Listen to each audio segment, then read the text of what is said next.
The moment this new student stepped into the school, a ripple of whispers followed him.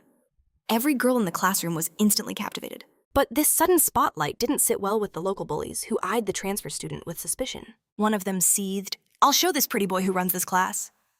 The new student's name was Dean Kuan, and he took a seat right next to a boy named Minsu Kim. As soon as the final bell rang and the teacher was gone, the bully made his move, ready to unleash his cruel little prank. The sharp crack of a slap echoed as he struck Minsu Kim, barking, "Hey you, go fetch me some sausage bread." Minsu didn't dare fight back. He could only stammer that the next class was starting soon. This pathetic excuse earned a loud snicker from a blonde-haired punk in the back. The bully? Ho-jong's expression turned venomous. "Everyone," he roared, "shut your damn eyes now." A heartbeat later, the entire class obeyed. Ho-jong viciously slapped Minsu Kim again. "You worthless punk, you got a death wish. When I tell you to go, you dare talk back to me." Watching this unfold, Dean's fists clenched. He wanted to step in, but the memory of Sammy Lee's countless rules held him back. Should he intervene or lay low? Suddenly, Ho-jong's predatory gaze landed on Dean. "Hey, why didn't you close your eyes? You know that's the seat of my old errand boy. How about you two go together?" But Dean had no intention of running errands for anyone. He replied calmly, "Isn't one person enough?" Ho-jong let out a mocking laugh. "What, you want to see who's tougher?" Then his face twisted with rage. "You insolent worm, don't waste my time. I said go, so you go." Dean slowly rose from his seat. "Fine," he said, "but give me the money." This unexpected response left Ho-jang stunned. He couldn't believe this new kid had the gall to ask him for money. He grabbed Dean by the head, snarling, "Punk, who the hell do you think you're asking for cash? When I send you on an errand, you use your own damn money." That was it. Dean had reached his limit. "You truly have no manners. Remember this?" Dean said, his voice dropping to an icy tone. "You started it." In the next instant, he exploded. A vicious hook buried itself in Ho-jang's ribs, forcing him to vomit his lunch. Before he could recover, another punch crashed into his jaw, leaving him completely dazed. But Dean was far from finished. "Since I started this, I might as well end you." A final devastating blow landed square on Ho-jang's face, and his world went black. The blonde accomplice shot up from his seat in disbelief. Dean glared at him. "Even the lowest trash thinks they can test me. Hey, Blondie, get over here." "Weren't you laughing so hard just a moment ago?" The blonde was frozen in terror, paralyzed by the scene he'd just witnessed. Seeing his hesitation, Dean started walking towards him. "If you won't come to me, I'll come to you. You better brace yourself." The blonde frantically scrambled backward. A flying kick suddenly whipped through the air, aimed straight for Dean, who dodged it with a simple sidestep. The blonde followed with a wild straight, then a right hook, both hitting nothing but air, which only made him curse in frustration. "Why do you keep dodging?" The moment those words left his mouth, a thunderous punch slammed into his abdomen. The force of the blow brought tears to his eyes, nearly knocking the life out of him. "You told me not to dodge," Dean said coldly. "Let's see how many more you can take." The blonde panicked. "Hitting the chest is dangerous. You could kill someone." Just then, a groggy Ho-jong staggered to his feet, eyes crossed with rage, hoisting a chair to smash over Dean's head. Dean wasn't even fazed. "Impressive. I've never seen someone take a beating like that and get back up." Another clean punch landed on Ho-jong's face. "You need to calm down." Finally, Dean tossed both Ho-jang and the blonde to the back of the classroom. He grabbed the bully by his collar. "You have a thing for bread, huh? How about this? You go buy bread for the class now. And get one for me too." Ho-jang spat back. "You think beating me makes you the boss? I'm not the real boss of this class. Just you wait. When he gets here, you're dead." As if on cue, the back door creaked open. A redhead stepped inside, his sharp eyes locking onto Dean. "Who are you causing a ruckus in my class and messing up my guys?" The newcomer Manho glanced at his two beaten-up lackeys with a sigh. "Two of you couldn't even handle one guy? And you, the transfer student, acting this arrogant on your very first day." Manho stalked forward, and Dean braced for another fight. The onlookers scattered, but Manho suddenly stopped and smirked. "Why so tense? Who said anything about fighting?" Dean scoffed. This guy was all talk, but his stance told a different story. "Looks like you know a few kicks." Ho-jang, his confidence restored, told the class to get popcorn, but one withering glare from Dean sent him cowering. Manho knew if he didn't put this new kid in his place, his own reputation would crumble. He casually asked for Dean's name, but it was a feint. As Dean started to speak, Manho's hand shot up, blocking his vision, while his other leg aimed for a low blow. Dean's eyes flicked down, seeing the kick coming straight for his weak point. What a dirty fighter, he thought. The forbidden technique between men. Dean moved to defend himself, but Manho instantly retracted his leg and threw a punch instead. "You fell for it, you idiot." The punch flew straight for Dean's face. He didn't block. But at the very last second, he tilted his head back, absorbing the brunt of the impact. Ho-jong and the blonde cheered wildly. "Nice one." Manho charged in again, but Daeun gave him zero openings. A clean leg sweep sent Manho stumbling off balance. In a flash, Daeun seized his collar, slamming him hard against the wall. Daeun mocked, big words for a guy who uses cheap shots. But Manhwa couldn't have cared less. So what? That was just a test. Now I'll show you what real power looks like. Daeun braced for a real fight, but Manhwa just grabbed a nearby dustpan and hurled it at him. Daeun dodged, but it was just a diversion for Manhwa's true attack. What a scumbag, Daeun thought. Unable to find a clean opening, he simply evaded every desperate move. Manhwa was furious. Stop running like a coward. Suddenly he yelled at someone behind Daeun. Stay back. This one's mine. Daeun expected a sneak attack from behind, but it was just a regular student passing by. Manhwa used that split-second distraction to throw a punch, but Daeun blocked it effortlessly. He even tried to jab Daeun's eyes, but his pathetic attempts all failed. Daeun's patience had run out. The time for playing games was over. A brutal left hook landed flush, and a spray of blood erupted from Manhwa's nose. He was out cold before he even hit the floor. Hojang and the blonde stared in utter shock. The throne of Class 1 had a new king. Daeun's icy gaze fell upon the two lackeys. Wake him up. When he's conscious, the three of you will see me. Meanwhile, Sammy Lee watched the entire spectacle unfold. His performance is more than satisfactory, she thought. I look forward to his next move. But Sammy Lee's presence didn't go unnoticed. A student recognized her as the planning director of the Educational Foundation. Why was such a powerful figure here? Elsewhere, Daeun was laying down the law for Manhwa and his crew. From now on, you three will behave. I can be a friend or your worst nightmare. He then addressed the entire class. If these guys or anyone else bothers you, let me know. I'll take care of it. But the truth nobody knew was that Daeun was no ordinary student. For 2.5 years, he was a dropout working at a convenience store. Now, he'd suddenly appeared as a transfer student. The problem was, the school's delinquents were out of control, ignoring even the teachers. The only thing they feared was a bigger, more ruthless predator. That's why the education department launched a secret project to regain control, sending legendary fighters back into the system to straighten things out. And so, they called Daeun, who had disappeared 2.5 years ago. Just a few days prior, he was simply a part-timer at a convenience store. One night, a couple of young punks tried to buy liquor from him. He refused, of course. They were obviously underage. The store owner watched from hiding, trembling. Those kids forced me to sell to them last time, too. He then ran out pleading, could you please handle this outside? You're disturbing the other customers. Daeun was stunned. His boss was throwing him to the wolves. Before he knew it, he was dragged into a dark alley. The tattooed punk grabbed him. Try acting tough now. Daeun's reply was chillingly calm. I'll give you 3 seconds to let me go. Those words ignited the thug's fury. He raised a hand to strike him down.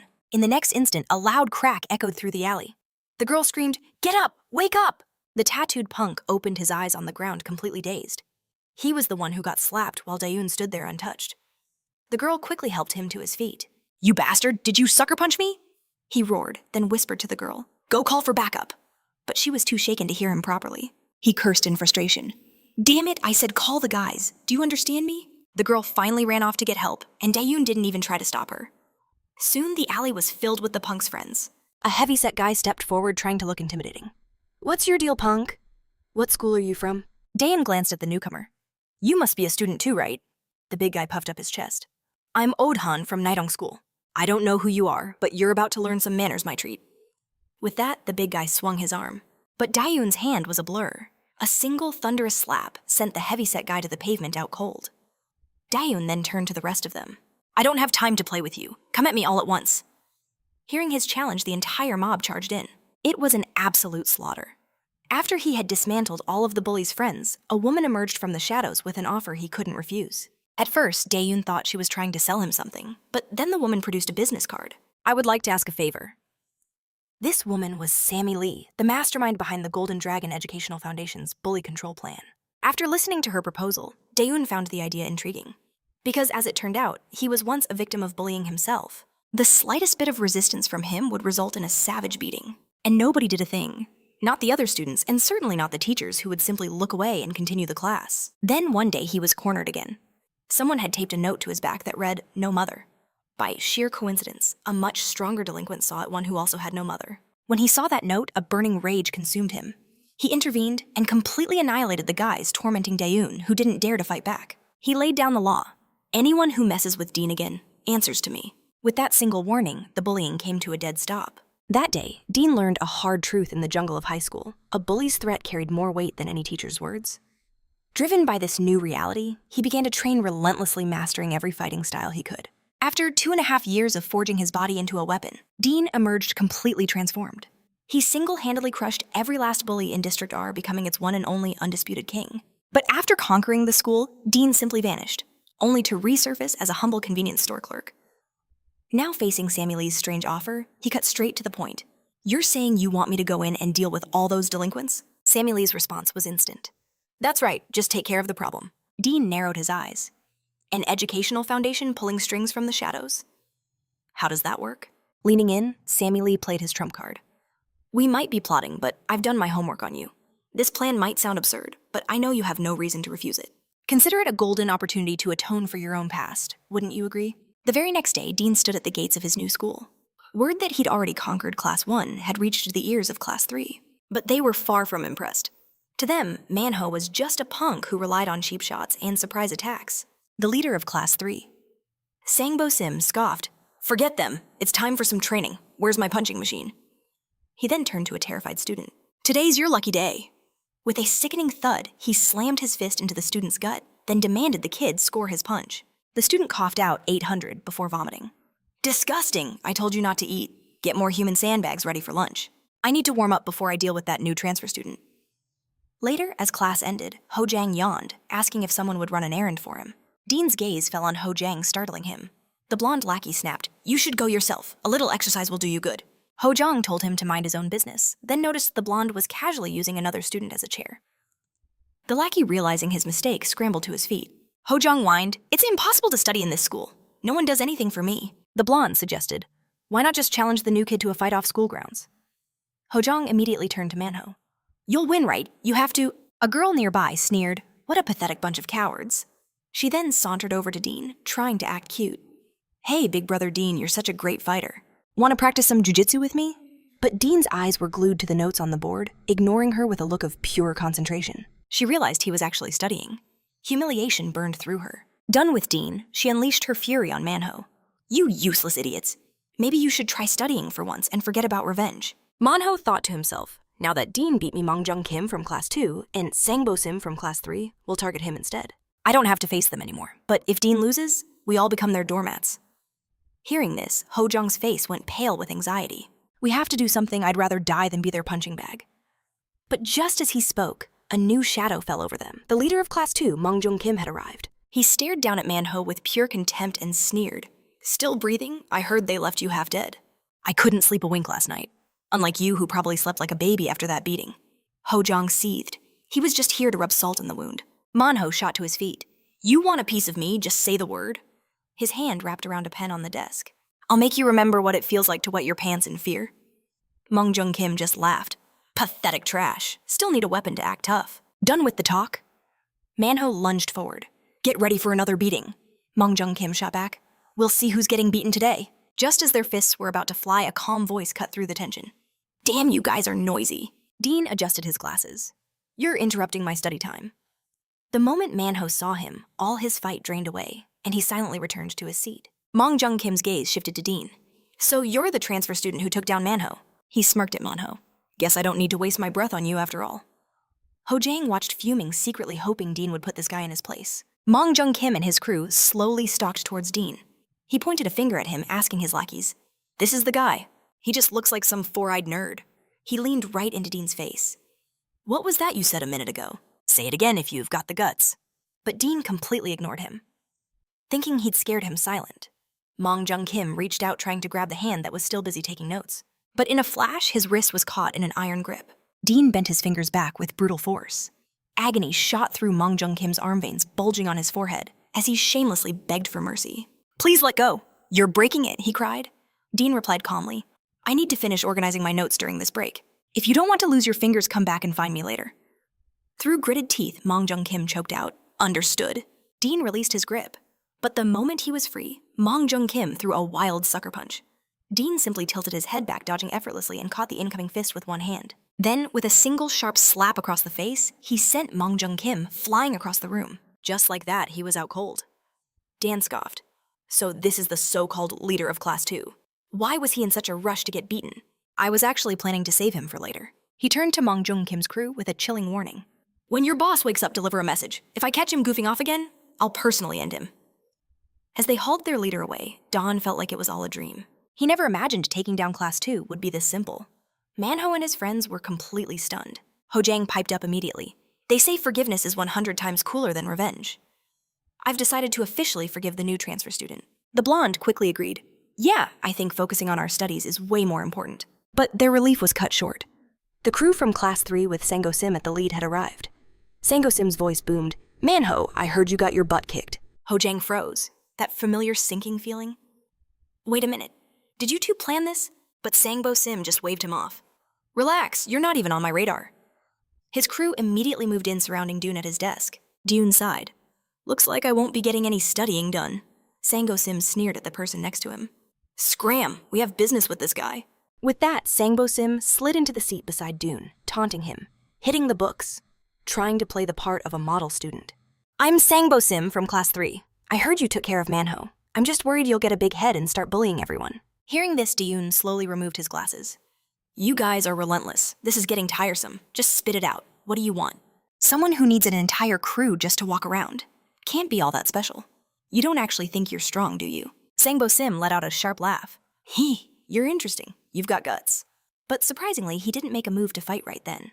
Instead, he declared, See you after class. You better be ready. I'm nothing like that pathetic loser Manho. And with that, he and his followers stalked away. Dune couldn't help but mutter to himself, My first day of school, and I'm already this popular. So much for a quiet school life? At that moment, Manho nervously shuffled over to his desk. Gesturing to the empty seat, he asked, Hey, can I sit here? Daeun's refusal was instant. No, but Manho ignored him, pulling up a chair anyway. Sangbo Sim is right about one thing. He's on a completely different level than us. That guy is a true fighting monster. Dune replied without a flicker of emotion. So what also I didn't say you could sit there. Manho pressed on. I want to help you. Dune shot him a suspicious glare. What's your angle? It's all this? Manho insisted, I can help you defeat Sangbo Sim. Dune's answer was blunt. No need. Manho continued as if he hadn't heard a thing. Sangbo Sim has been training in boxing since he was a little kid, but he has zero interest in actual competitions.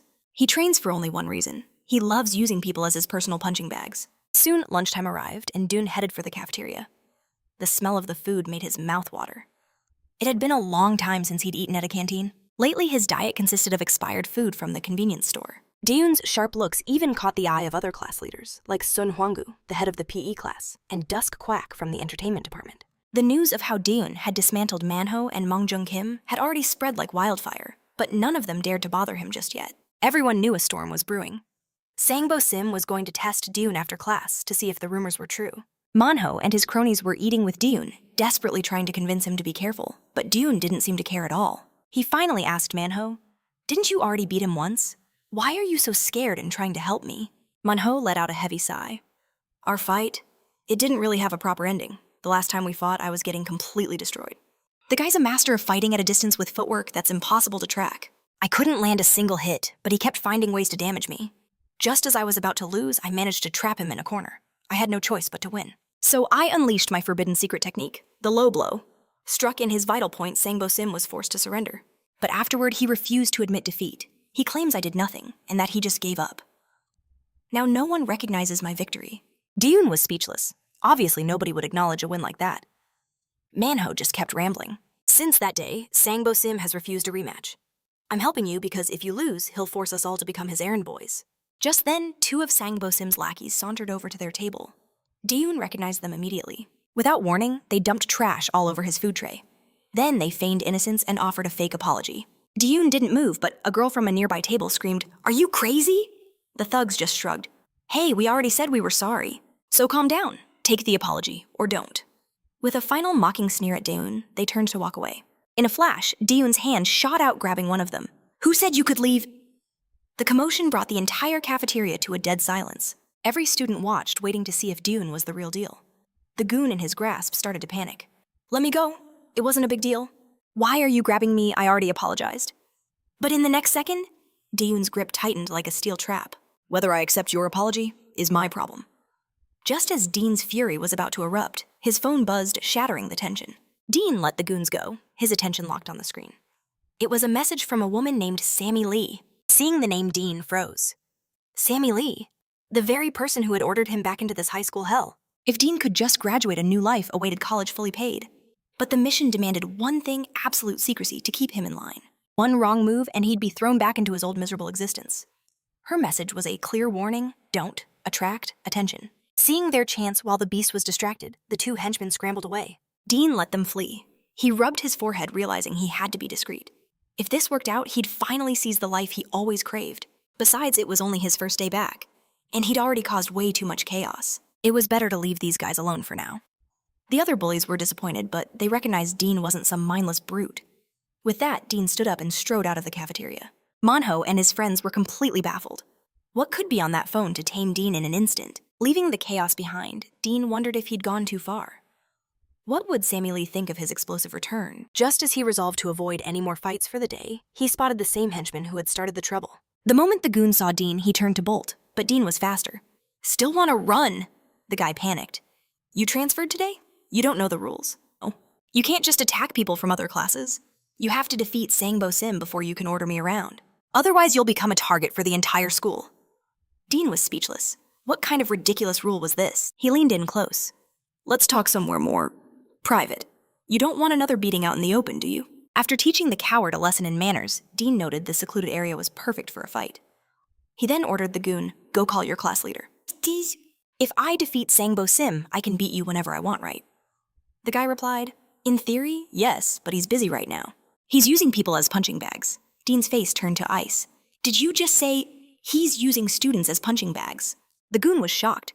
"How did you know? Did you do that too?" With that confirmation, Dean's self-control shattered. I was too naive.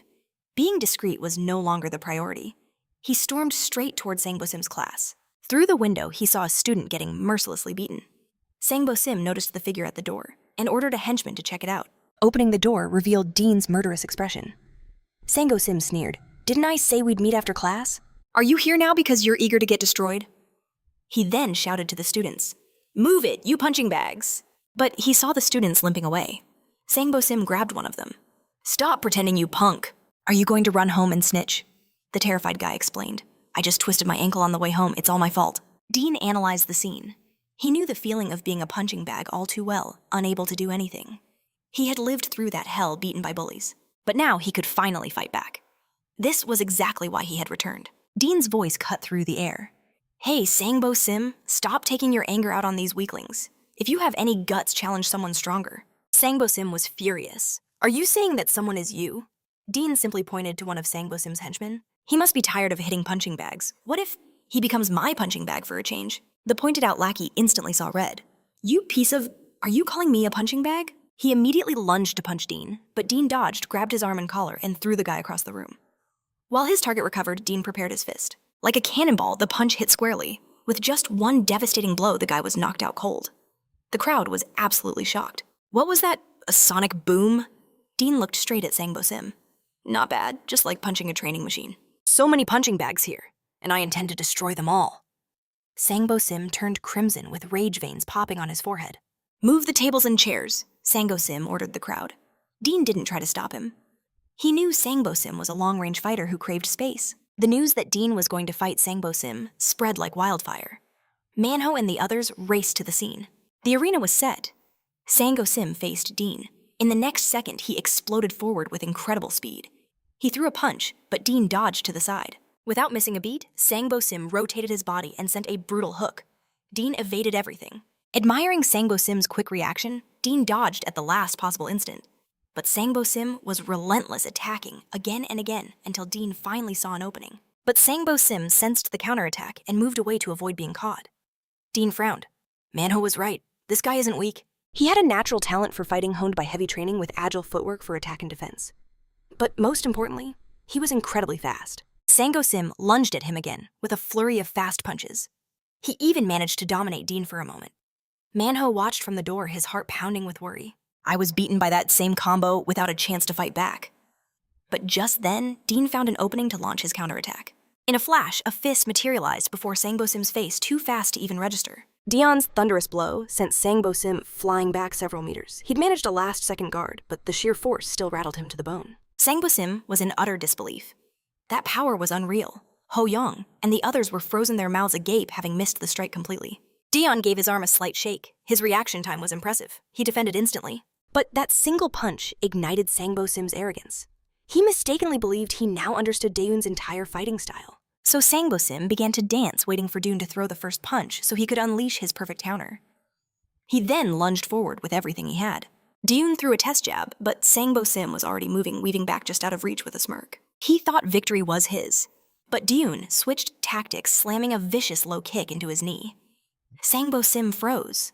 He never expected Dune to use his legs. He threw a desperate punch to create distance, but Dune effortlessly dodged and hammered the exact same spot again. 2 consecutive kicks, and Sangbo Sim's leg buckled beneath him. Dune loomed over him. "Get up, still want to act tough in front of me. You're underestimating me far too much." Another brutal kick sent Sangbo Sim crashing to the floor. "I told you to get up, didn't you understand me?" Manhwa and the others could only watch in shock at the sheer brutality. Sangbo somehow got to his feet, but his leg trembled uncontrollably. Dune mocked him openly. "Why is your leg shaking like that? If you can't handle it, just stay on the ground." Sangbo Sim was furious. "You think this is over?" You piece of... Dune had lost his patience and moved in. Sangbo Sim predicted another kick to the leg and prepared his defense. However, Dune faked the kick, stopping it midair before unleashing a lightning-fast right hook aimed straight at his face. Sangbo Sim barely managed to block it, but Dune instantly slapped a hand in front of his eyes, completely shattering his vision. And in that moment of blindness, he drove another kick into the injured leg. A real fight is about exploiting weaknesses. Manho's eyes widened. How is he using my moves? This is just disgraceful. After so many targeted attacks, Sangbo Sim's spirit was breaking. The pain was so intense, cold sweat poured down his face. But no one there knew that the entire fight between Dune and Sangbo Sim was being secretly recorded. Elsewhere, a mysterious figure watched the feed. Watching others fight is the best entertainment. These amateur kids are actually pretty good. Dune glared down at the kneeling Sangbo Sim. "Get up, now!" But Sangbo Sim could barely even push himself up. He remained on his knees. The entire crowd stared stunned into silence. This was the ultimate public humiliation. The leader of the PE class observed grimly. "Even if he gets up, he can't fight. His leg is finished." You see, a boxer's true weapon isn't his fists.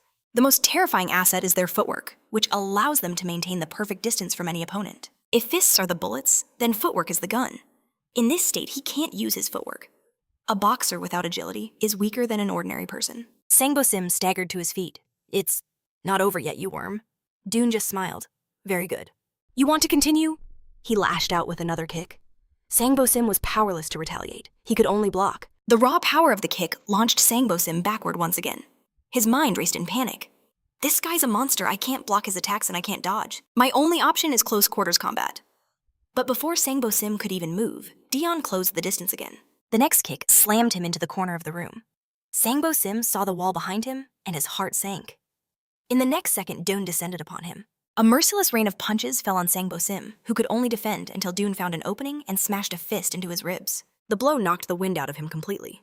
As he started losing consciousness, his arms moved on pure instinct alone. Sangbo Sim had become a human punching bag, absorbing Dayun's relentless assault. After 81 unanswered strikes, Sangbo Sim couldn't take it anymore and collapsed. Terror filled his eyes. "I can't beat this guy." Dune walked over. "I'll give you 10 seconds. Get back to your seat." But this time Sangbo Sim hung his head low and refused to get up. The students watched in utter disbelief. Why isn't he standing? Did he just give up? Sangbo Sim's friend was in shock. As his friend, he knew the real reason Sangbo Sim trained boxing, but never competed. Why he never challenged Manhwa again, and why he loved hitting punching bags that couldn't fight back. He acted tough, but in reality he was terrified of pain. The friend rushed forward to intervene. "Stop, please stop, we give up." Dune ignored him, his cold gaze locked on Sangbo Sim. "I want to hear you admit defeat." A broken voice finally spoke. "I lost, just stop hitting me." The students couldn't believe what they were hearing. Satisfied, Dune left, but not without one final crushing insult. "What kind of boxer are you? It's pathetic. You aren't even fit to be a punching bag." The students felt like they were trapped in a bad dream, incredulous that Sangbo Sim had surrendered. Dune walked out of class 3. Manhwa was lost in thought. Just how powerful is Dune? The student from the PE class could tell that Dune was on another level, and he hadn't even shown his full power. We need to observe him more. As he left, Dune came face to face with the guy who started trouble in the cafeteria earlier. The troublemaker sneered. "What are you doing outside class 3? Are you afraid to see Sangbo Sim hitting the punching bags?" Sangbo Sim's agonized cry snapped the guy out of his stupor. He rushed to the door, only to find Sangbo Sim kneeling utterly defeated. A cold sweat broke out across his brow. His terrified gaze locked onto Dean. Dean's voice was ice. "Anything else to add?" Stuttering in fear, the guy managed, "No, well done." Just then, someone shoved past him. It was Manhwa and his crew leaving class 3. "Out of my way," Manhwa growled. "You're blocking the path." The guy immediately scrambled aside, letting them pass. Once Manho's group was gone, he crept back into class 3. Are you all right? Are you hurt? He asked. But Sangbo Sim just glared back with burning eyes. That piercing stare sent a shiver down his spine. What are you looking at, you morons, Graham? Seething with rage, Sangbo Sim refused to accept his defeat. This isn't over, he vowed. Meanwhile, in a shadowy meeting room, a video of Dean's clash played on a screen. One of the suited men remarked, "This new student Dean? He's quite impressive." Beside him stood Sammy Lee, the very person who brought Dean to this school. The man continued, "Director Lee, your plan is proceeding perfectly. Thanks to you, our goals are within reach. But these restrictions are tiresome. Get rid of them." A flash of anxiety crossed Sammy Lee's face. "Sir, do you remember what he's capable of? Without these rules to bind him, there's no telling what he'll do." But the man simply waved her concern away. "When did you become so cautious?" he scoffed. "At worst, he'll be a tyrant inside the school. Outside these walls, he's nothing. He's just a tool to flesh out the hidden rats for us. A well-behaved kitten on a leash. No matter how strong he is, he'll never escape our grasp. Let's see what his true nature really is." Meanwhile, news of Dean's absolute victory over Sangbo Sim spread like wildfire through the school. To dominate Class 3 on his very first day was a shock that rippled through the entire student body. Dojin Park, the king of Class 4, dismissed it as none of his business. Sun Hun Lee from the elite Class 9 only wanted to study in peace. And Wan Wong Kim, the laid-back leader of Class 6, just wanted to chill without any drama. But Julk, the head of Class 5, felt a rising sense of dread. He rushed to Class 6, seeking out Wan Wong Kim to forge an alliance. Manhwa taking down Class 3's leader was one thing, he argued. But this new kid, he's on a completely different level. We need a strategy, and we need it now. A girl nearby sighed. "I'll never understand what boys worry about." It was Susie Beck, the self-proclaimed queen of Class 6. "If I ever lose, I'll just call my big brother for help." Julk scoffed at the idea. "No way, this is our problem. We're not dragging the upperclassmen into this." And just like that, Dean's chaotic first day came to a close. After school, Manhwa and his crew tailed him from a distance. Manhwa finally spoke up, his tone grave. "We were all in a fragile truce, but you just kicked the hornet's nest. The other class leaders are already making their moves against you. Whether you like it or not, you need to be ready. The predators in this school are sharper than they look." Hojong cut in, breaking the tension. "Enough doom and gloom. Let's hit the PC cafe for some league. I finally hit silver yesterday." Just then, Dean spotted a familiar car parked nearby. He instantly knew. Sammy Lee was waiting for him. "I've got to go," he said, declining their offer. "Besides, I'm gold tier. I don't play with silvers." Hojong grumbled. "I still can't stand that arrogant jerk." As Dean slipped into Sammy Lee's car and drove off, a student watching from across the street gasped in shock. "That's Director Sammy Lee's car." "What's she doing here?" A girl in glasses turned to her friend. "Gina, what's going on?" But Gina's eyes remained fixed on the disappearing car. "If my instincts are right, Director Lee is plotting something big." Inside the car, Dean was on edge, worried he had crossed a line. Sammy Lee broke the silence. "Your first day was quite eventful." Dean immediately went on the defensive. "I was just saying hello, and they attacked me first." "That's self-defense, isn't it?" But her expression remained stern and unreadable, seeing that Dean's shoulders slumped in defeat. "All right, just spit it out," he sighed. "What's my punishment?" But her next words caught him completely off guard. "There is no punishment." "On the contrary," she said, "you performed exceptionally well today. We've been monitoring your actions and have decided to loosen your restrictions. We expect you to continue this progress." A slow grin finally spread across Dean's face. "If that's the case, then there's no need for me to hold back anymore." But a split second later, a thought struck him. Something was off. "How did you know everything that happened?" he asked, suspicious. "Are you spying on me?" Sammy Lee simply adjusted her glasses. "That's a secret?" Dean's mind raced. Could it be his deskmate Misu Kim? Was she some kind of undercover agent? But then he dismissed the thought. It didn't really matter. News traveled fast in this school. By now, everyone knew what went down today. Before long, Sammy Lee pulled up to a high-end apartment building. She led him to a door announcing, "This will be your new home." The door swung open, revealing a lavish interior that left Dean stunned. "I never dreamed I'd live in a place like this." "You're being incredibly generous," he said, looking around. "But this place looks lived in." Sammy Lee replied coolly. "Of course, I used to live here." Dean's face turned beet red. "Wait, are you saying we're going to be roommates?" Sammy Lee's expression hardened instantly. "What foolish dream are you having? We are certainly not living together." Dan felt a flush of embarrassment, realizing he'd imagined too much. Sammy Lee then stated that the Foundation was extremely pleased with his performance. But she warned him that even with fewer restrictions, any violence outside of school was strictly forbidden. If he dared to break that rule, not even the Foundation's power could shield him from the consequences. Besides, this entire operation was a secret to most of the staff. If he drew too much attention, it would complicate things for everyone. Dean's frustration boiled over. So they wanted him to fight, but also tiptoe around like he was walking on glass. Sammy Lee left a credit card for his expenses and departed. Dean scoffed. Whatever. As long as I get to crush these school bullies, I'll play along. After exiting the apartment, Sammy Lee didn't leave.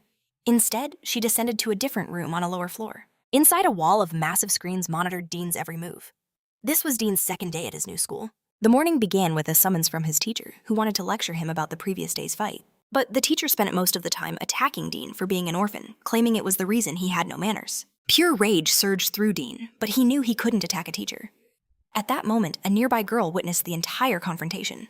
It was Ina, the same girl who saw Sammy Lee's car yesterday. She knew Dean had already been in multiple brawls since transferring. Seeing this unfold, she began to wonder if this new student was the key to Sammy Lee's mysterious plan. Meanwhile, in Class 6, Jaeok was secretly snapping photos of Susie Beck, the most popular girl in class. Suddenly, 2 of Sangbo Sim's lackeys appeared. Hey, has anyone seen Sangbo Sim? He's not at school and isn't picking up his phone. Jaeok just shrugged. He probably skipped. Stop worrying about it, you idiots. One of the goons then nervously asked. But what about the new kid? If we leave him be, won't he? At that, Won Kim, the true boss of Class 6, turned his head. Won't he what? Terrified, the lackey waved his hands frantically. Nothing. I'm not saying you'd lose to him. A cold smile played on Won Kim's lips as he beckoned the boy closer. As the lackey approached, apologizing, a fist slammed into his nose. Dazed from the brutal blow, the guy looked up to see Won Kim motioning for him again. He didn't dare resist. He stepped forward and, just as expected, took another hard punch to his already broken nose. Won Kim sneered, "Learn how to speak properly next time. I'll keep my own eye on the newbie. Now get lost." The terrified henchman scrambled out of the room. Jaeok approached him cautiously. That was impressive, but they have a point. Won Kim just smirked. Do you know why games have an auto-battle mode? Jaeok nodded, saying he loved games with auto-battle. Won Kim replied, And why do you think it's so popular? Because we don't have to lift a finger, right? Meanwhile, Dean was in full detective mode. Wondering how Sammy Lee was watching him, he suspected Minsu Kim was a spy. Out of the blue, Dean stared him down. Minsu Kim, you don't have a camera hidden in those glasses, do you? Minsu Kim was completely bewildered by the question. A camera? What on earth are you talking about? Realizing he was being too direct, Dean rephrased. So why start wearing glasses all of a sudden? Minsu explained that he'd always worn them. It's just that Ho Jang used to torment anyone with glasses. I was afraid of the bullying, so I wore contact lenses instead. But now that you're here, I figured it would be safe, so I switched back. Hearing this, a fire ignited in Dean's eyes. He stood up, ready to deliver a correction to Ho Jang. Seeing Dean's expression, Ho Jang froze, not even remembering what he'd done. Terrified, Ho Jang blurted out to his friend, Hey, I'm kinda bored. Let's play on the floor. He then dropped to the ground, head down, and hands clasped behind his back. The blonde student next to him just stared, completely baffled. At that moment, Minsu Kim calmly adjusted his glasses. Dean's gaze sharpened instantly. Minsu Kim? That way you adjusted your glasses is suspicious. Minsu Kim replied, I just feel awkward wearing them again. Dean sighed, feeling a bit paranoid. Sorry, I've just been on edge lately. As Dean puzzled over Sammy Lee's surveillance methods, a strange guy appeared at the classroom window. Ina showed up at the exact same time. Both of them were staring intently at Dean, but he didn't look any different. Ina was so focused that she walked right into the guy. He whirled around, instantly snarling at her. Are you blind? Watch where you're going? Get out of my way. Ina offered a quick apology and rushed off, muttering, What a complete jerk. The guy turned his attention back to Dean. Suddenly, he realized Dean was staring right back at him. Startled, the guy immediately took off. Meanwhile, back in class, 9 Ina was getting grilled by her friend. Were you just over at class 1? I thought you only cared about your grades, Ina. You like checking out handsome guys after all? Ina was desperate to explain, but her friend cut her off. Don't worry, I get it. I mean, the new kid is seriously handsome. A bunch of girls are already writing him letters. Ina didn't know what to say, but in a flash, her friend had already gathered every piece of information available on Dean. He even knew Dean would be passing the street market after class. Gianna was completely baffled, struggling for an explanation. But besides that, why was this Dean even worth watching? The moment class ended, Gianna began her surveillance. She had to uncover whatever scheme he was plotting with Sammy Lee. Meanwhile, her observation partner was reporting to Won Kim, the infamous leader of Class 6. As it turned out, they were all Class 6 lackeys. Won Kim had summoned them for a single purpose to deal with Dean. One of them hesitated. Isn't it kind of low for us to ambush the new kid? He's the leader of classes 1 to 3, and we aren't even leaders. Won Kim just scoffed. So what besides weren't you all supposed to be decent fighters before? If you hadn't crossed me, and Jeok Class 6 would have been yours. Or are you scared of some petty rules between classes? In the end, everything here belongs to me and Jeok. There's no shame in you giving him a little push. Just take the newbie down. Don't sweat the details. Call me when it's done. With that, Won Kim departed. Jinmo's crew then laid in wait for their target to appear. Soon enough, they saw Dean passing by. Jainmo dropped his milk tea and immediately moved to follow. Daeun sensed their malicious intent in an instant. He turned sharply, ducking into a deserted alley. The pack of hyenas stalked him closely. Meanwhile, Gianna, who was tailing them from the shadows, was in shock. She couldn't understand why these thugs were hunting him. She rushed after them, needing to see what was unfolding, but Jainmo caught a glimpse of her behind them. Gianna frantically pretended to be on the phone. He ordered his goons to keep following Daeun while he peeled off to confront her.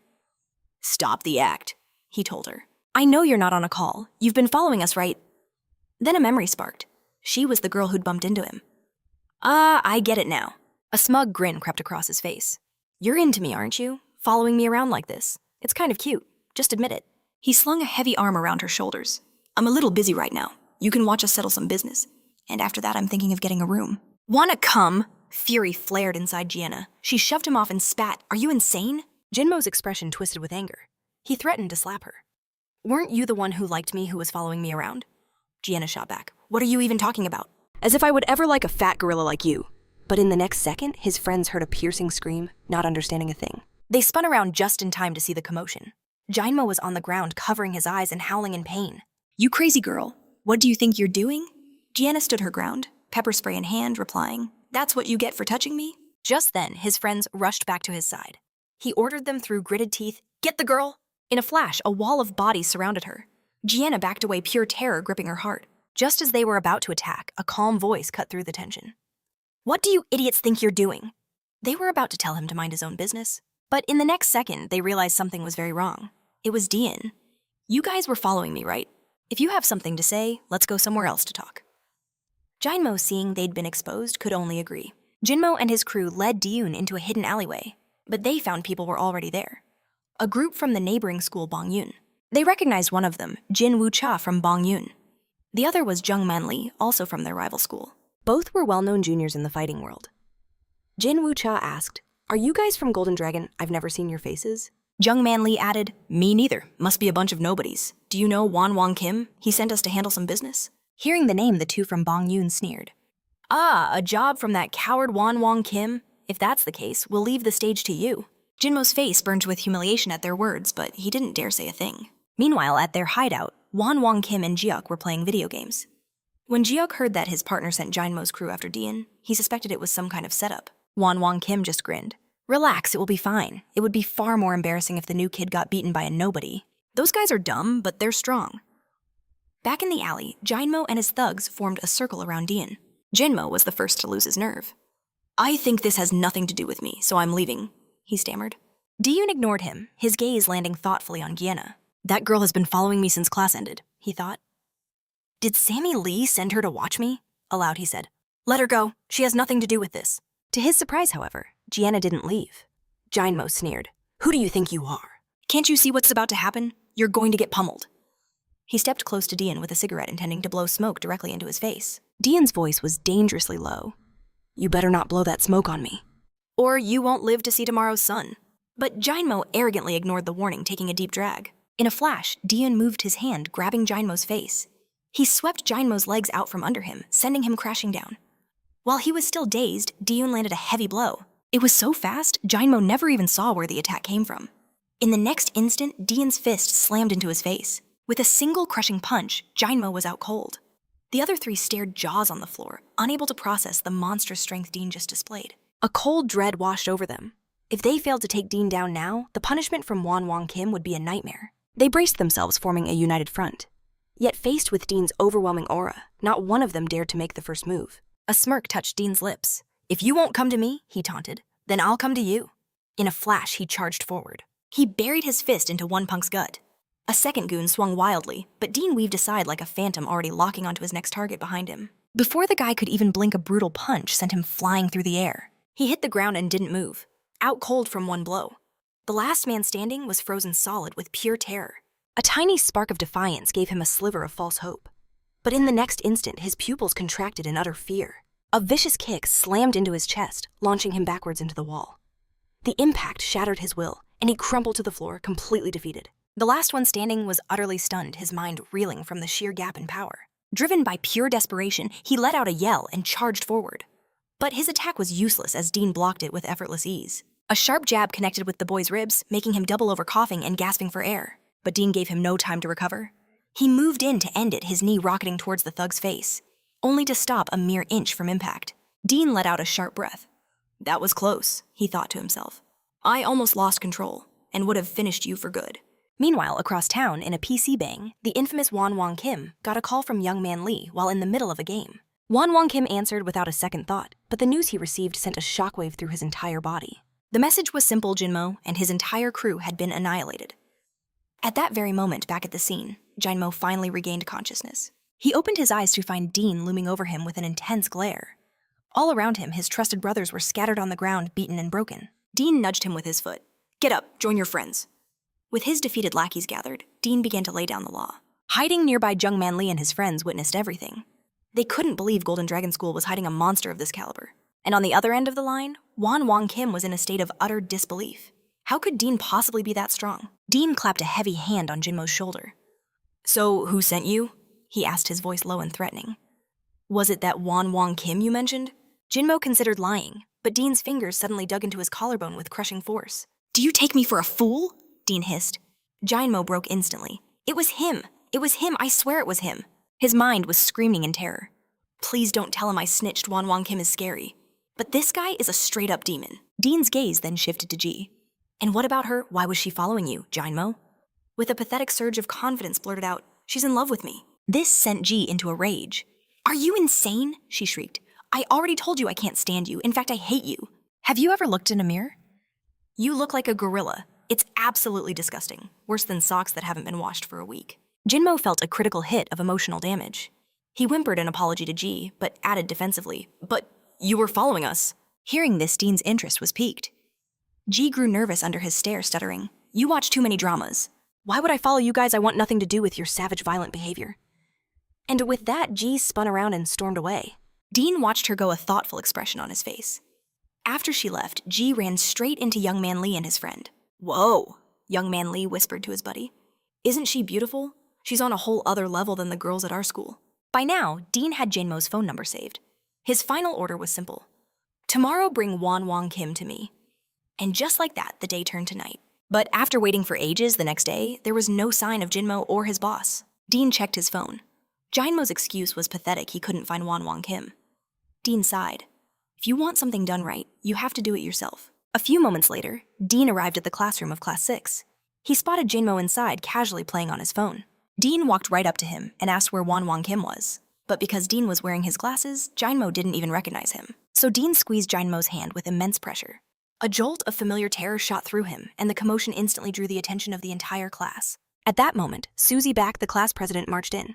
Who are you? She demanded. Why are you causing trouble in another class? And you, Jinmo, stop embarrassing yourself. But all Jinmo could whimper was, I can't. In the next second, Susie Back realized who it was. She grabbed Dean's arm and snapped, Do you have any idea where you are? Dean shot back, Who are you? Mind your own business. A sharp slap echoed through the room, sending Dean's glasses flying from his face. Susie Back glared at him. Show some respect. Do you even know who I am? Dean's eyes glinted dangerously. Who you are doesn't matter to me, he said, his voice dark. But you dared to slap me. That's right, Susie shot back defiantly. Model, you're new, so I guess you wouldn't know. Have you heard of Suyak Beck, the head of Golden Dragon? Dune simply stared back at her. Never heard of him. What about it? But the moment Dune took off his glasses, she saw his face clearly and blurted out, Brother. She quickly explained that Suyak Beck was her actual brother. Stunned by how handsome he was, the name just slipped out. But Dune remained unfazed, and suddenly his focus was stolen by a new arrival. The figure stormed in, landing a vicious kick on Jinmo, followed by a series of sharp slaps. Jinmo didn't even dare to resist. Dune watched, stunned by the sheer dominance. Clutching his swollen face, Jinmo stammered, Won Kim? I'm sorry. So this was the infamous Won Kim. Daewon's eyes narrowed. You're Won Kim. Won Kim smirked. That's me? How many times are you going to say it? I heard you've been asking for me. Dune cut straight to the point. You're the one I came to see. But Won Kim just scoffed. We've never even met. Why would you be looking for me? Dune rubbed his forehead with a sigh. Why am I looking for you to do this? In the next instant, his fist flew straight at Won Kim's face. The guy's eyes widened in shock, caught completely off guard. But just in time, another student Jizook jumped in to block the blow.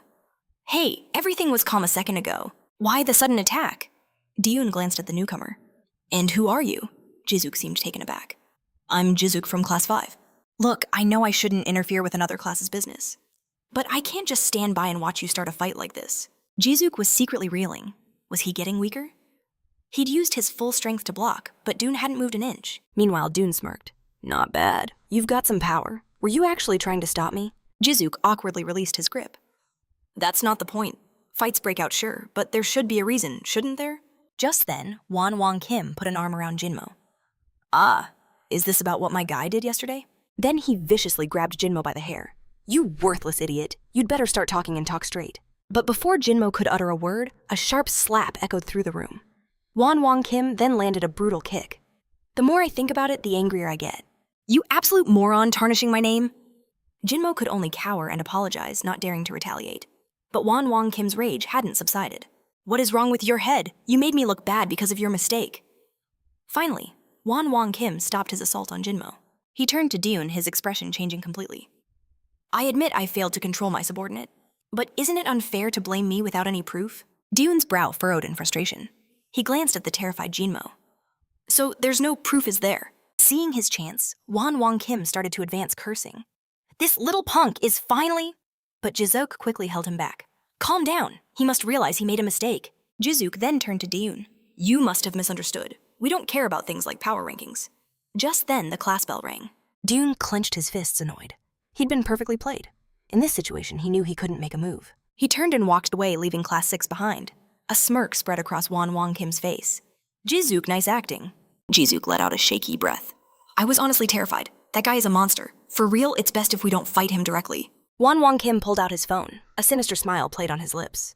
In that case, we only have one option left. Back in his classroom, Dune replayed the events in his mind.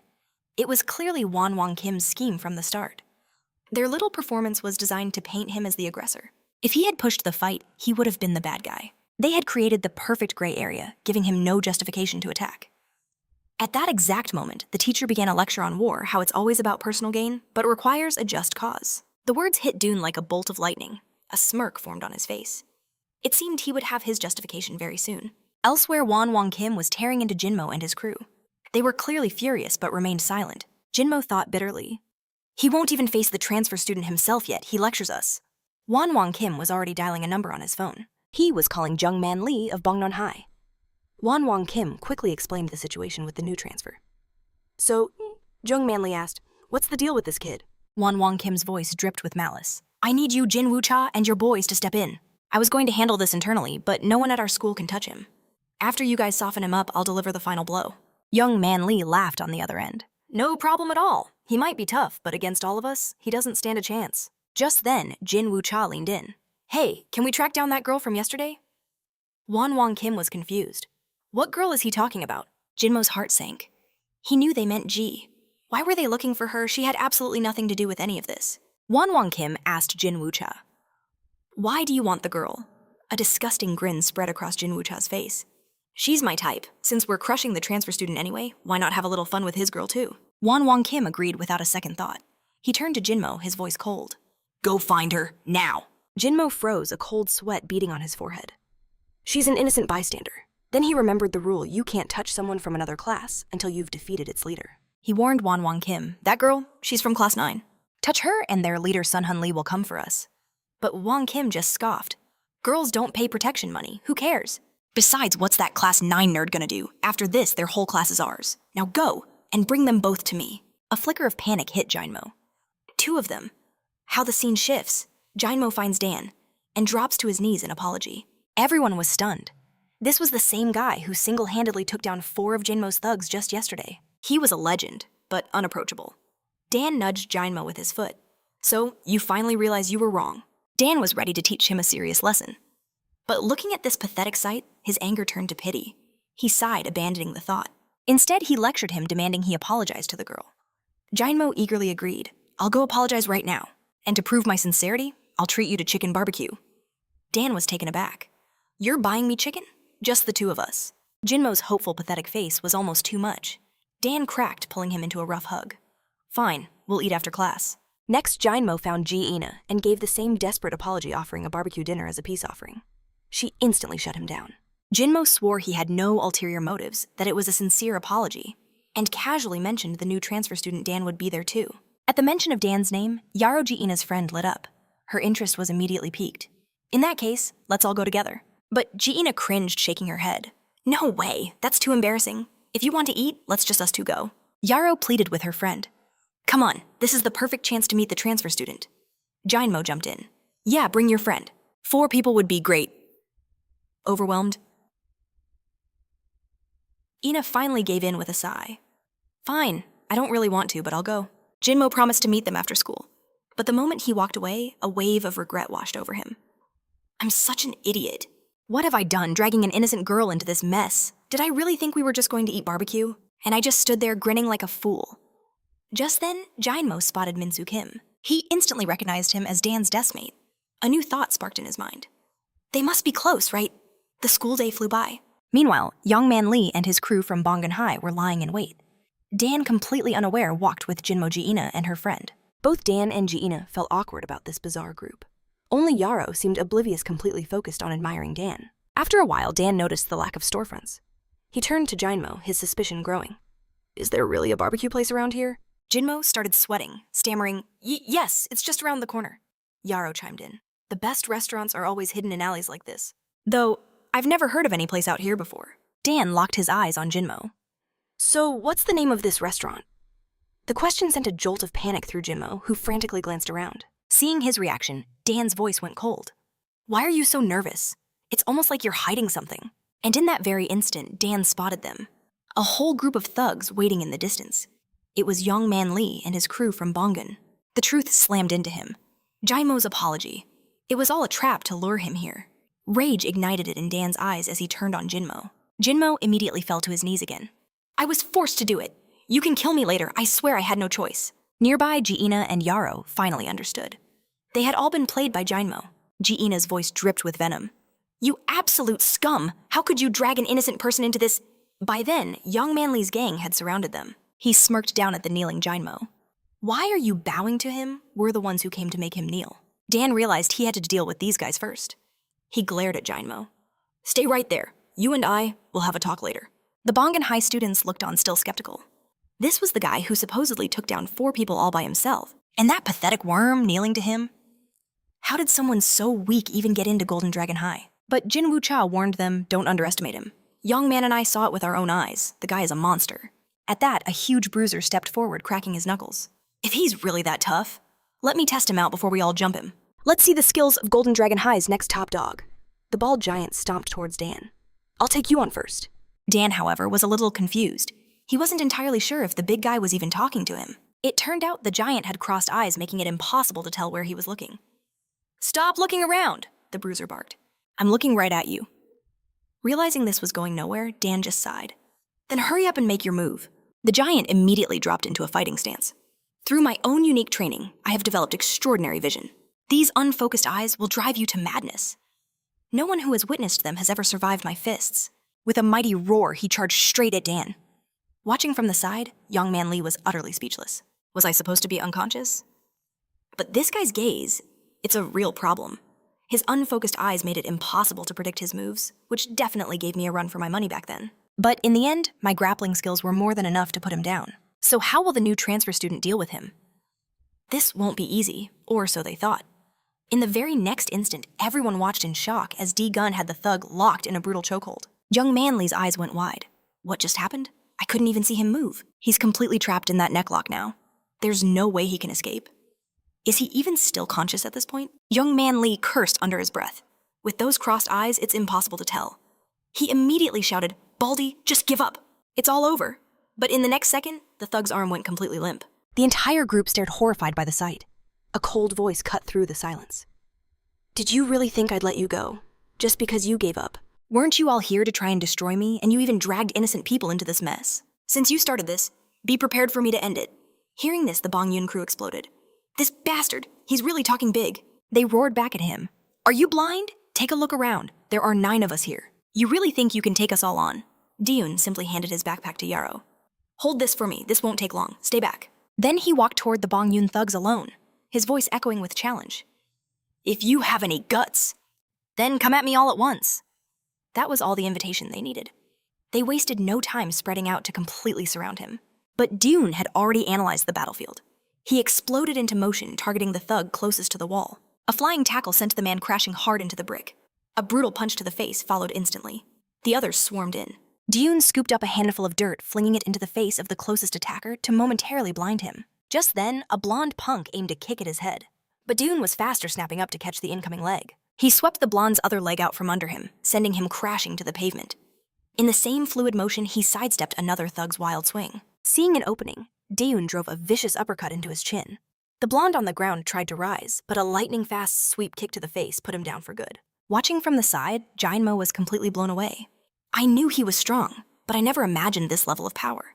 Could he actually defeat Manhwa Kim and Jizou? Could he become the new leader of the first years? No, he definitely can. Nearby, Jin Wucha watched the one-sided brawl unfold. He barked at the others. Get in there now! The two thugs charged without hesitation. Dune met them head-on, weaving through their initial flurry of attacks. He closed the distance and slammed a hard left hook into one's ribs. As the guy recoiled in pain, a brutal right hook connected with his jaw, instantly shutting him down. In the blink of an eye, only one goon remained. Dune took the offensive, driving a powerful kick into the man's stomach that sent him stumbling back. The blow nearly made him cough up yesterday's dinner. Dune finished it with a spectacular spinning kick to the head, launching the thug several meters and knocking him out cold. In less than 2.5 minutes, 7 thugs were down. Even Dune felt a slight exhaustion from the brawl. His gaze fell upon Jungman Lee and Jin Wucha. It's just you two left, come on. Jin Wucha was frozen, a mix of shock and terror on his face. He's a monster. This is unbelievable.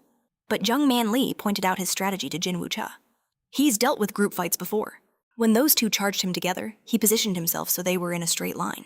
That way the guy in the back was blocked by his own ally, making it impossible for him to attack. He forced a one-on-one situation. He did the same thing at the start, pinning the first guy against the wall. It's clear, he's a master at creating one-on-one fights. Suddenly, the heavy thud of footsteps echoed nearby. In the distance, a new wave of Bong Yun thugs was arriving. Dion's eyes widened. How many more of them are there? The reinforcements froze, shocked to see all their comrades on the ground. This guy's a beast, they thought. Good thing we brought baseball bats this time. Young Man Lee smirked at Dion. You're strong, I'll give you that. But we never said we only brought 10 guys. No matter how tough you are, what can one person do against an army? Dion felt the pressure mount, but only slightly. Just then, a new voice cut through the tension. Who said he's alone? Dion turned completely stunned. He never expected to see Manhwa and the others, including his own deskmate Minsu Kim. Manhwa grinned. We couldn't just let the leader of our class fight all by himself. We're here to back you up. Dune was confused. How did you know I was here? Minsu Kim pointed. It was Jinmo. He's the one who told us. Jinmo panicked and tried to explain, I was just talking to myself. I didn't think they'd hear. Nearby, Jung Man Lee's face twisted with rage. You little rat! Are you trying to make a fool out of us? This all started because of you? Fine Manhwa Kim isn't going to let you off the hook. You and this Dune bastard just wait. Hearing this, Jinmo dropped the cowardly act. His eyes hardened as he stared back. I've hated you guys for a long time, and I'm not as weak as you think. And I'm done being a puppet for that gangster Wang Kim. So tell me, who should be preparing for what's coming next? You're with Bong Yoon's trash, Jung Man Lee and Jin Wucha seethed, nearly choking on their own rage. Manhwa smirked at Jinmo. So you're backing us up. Perfect. We've got another fighter on our side. He scanned the enemy. They've got about 7 or 8 guys, and those 2 must be the leaders. Then Manhwa laid out the plan. Dagon can handle the big shots. The rest of these grunts are ours. At that moment, young Man Lee's eyes widened in recognition. He knew that face. Manhwa, the former class president? But he never imagined he'd be this shameless. For calling Jinmo into the fray, Dagon gave a slight nod. I appreciate the backup. And I hate to ruin your cool moment, but we're outnumbered and they're all armed. Think you can handle it? Manhwa just grinned. Weapons? What's the problem? In fact, that makes things even better for me. Manhwa has dropped his school bag with a thud. Let's get this party started. As if on cue, Minsu Kim began rummaging through his pockets. Hojong unzipped his own pouch as Manhwa dug into his bag, pulling out an 80-centimeter iron pipe. All, while Minsu Kim slipped on a pair of military-grade brass knuckles. Not to be outdone, Hojong armed himself with a heavy wrench. The trio struck a dramatic pose, declaring, We might have lost to you in the classroom, but out here, we're a completely different story. Dagon was utterly speechless. These guys came to school with an entire arsenal in their bags. What kind of students were they? Manhwa pointed his pipe at the thug with the baseball bat. Hey kid, you even know how to use that thing. Don't worry, I'll show you how it's done. The bald-headed thug exploded. You little punk, watch your mouth or I'll kill you. But the threat meant nothing to Manhwa. Talk is cheap. Come and get me, if you've got the nerve. That was it. The thug charged forward, swinging the bat in a vicious arc, aimed right for Manho's head. But Manho had already seen it coming. He's right-handed.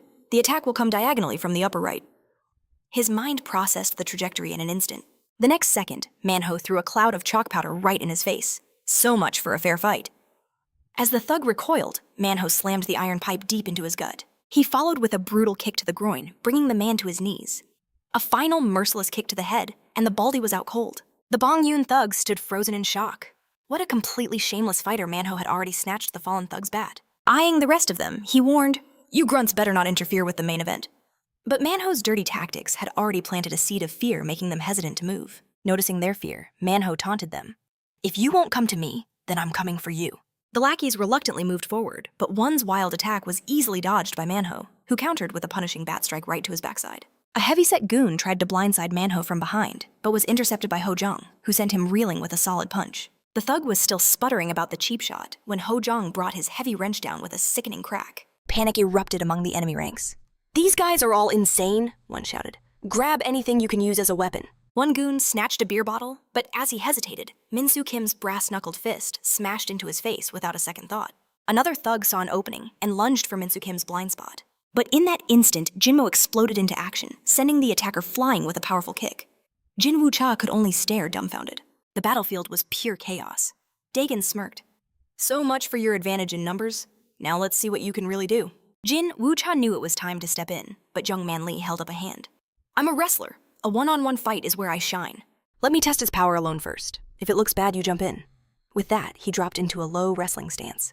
In the blink of an eye, he shot forward, diving low and aiming for a perfect takedown. But then, his world froze. Dagon simply placed a hand on his head effortlessly, stopping his momentum cold. Jin Woo-cha flew in from the side with a vicious kick. Dagon had to release his grip to evade, but the instant he did, Jung Man Lee's arms wrapped around his waist like steel bands. A triumphant grin spread across Jung Man Lee's face. "You should know what happens when a wrestler gets a hold of you." Dagon twisted desperately, trying to break free. But in the next moment, Jung Man Lee flexed his power, lifting Dagon completely off the ground. A slam from this height would be devastating. His head would crash against the pavement, knocking him out for at least 2.5 minutes. In a desperate move, Dagon shot his arm out. At the very last second, his fingers found purchase on a nearby wall. The takedown was thwarted.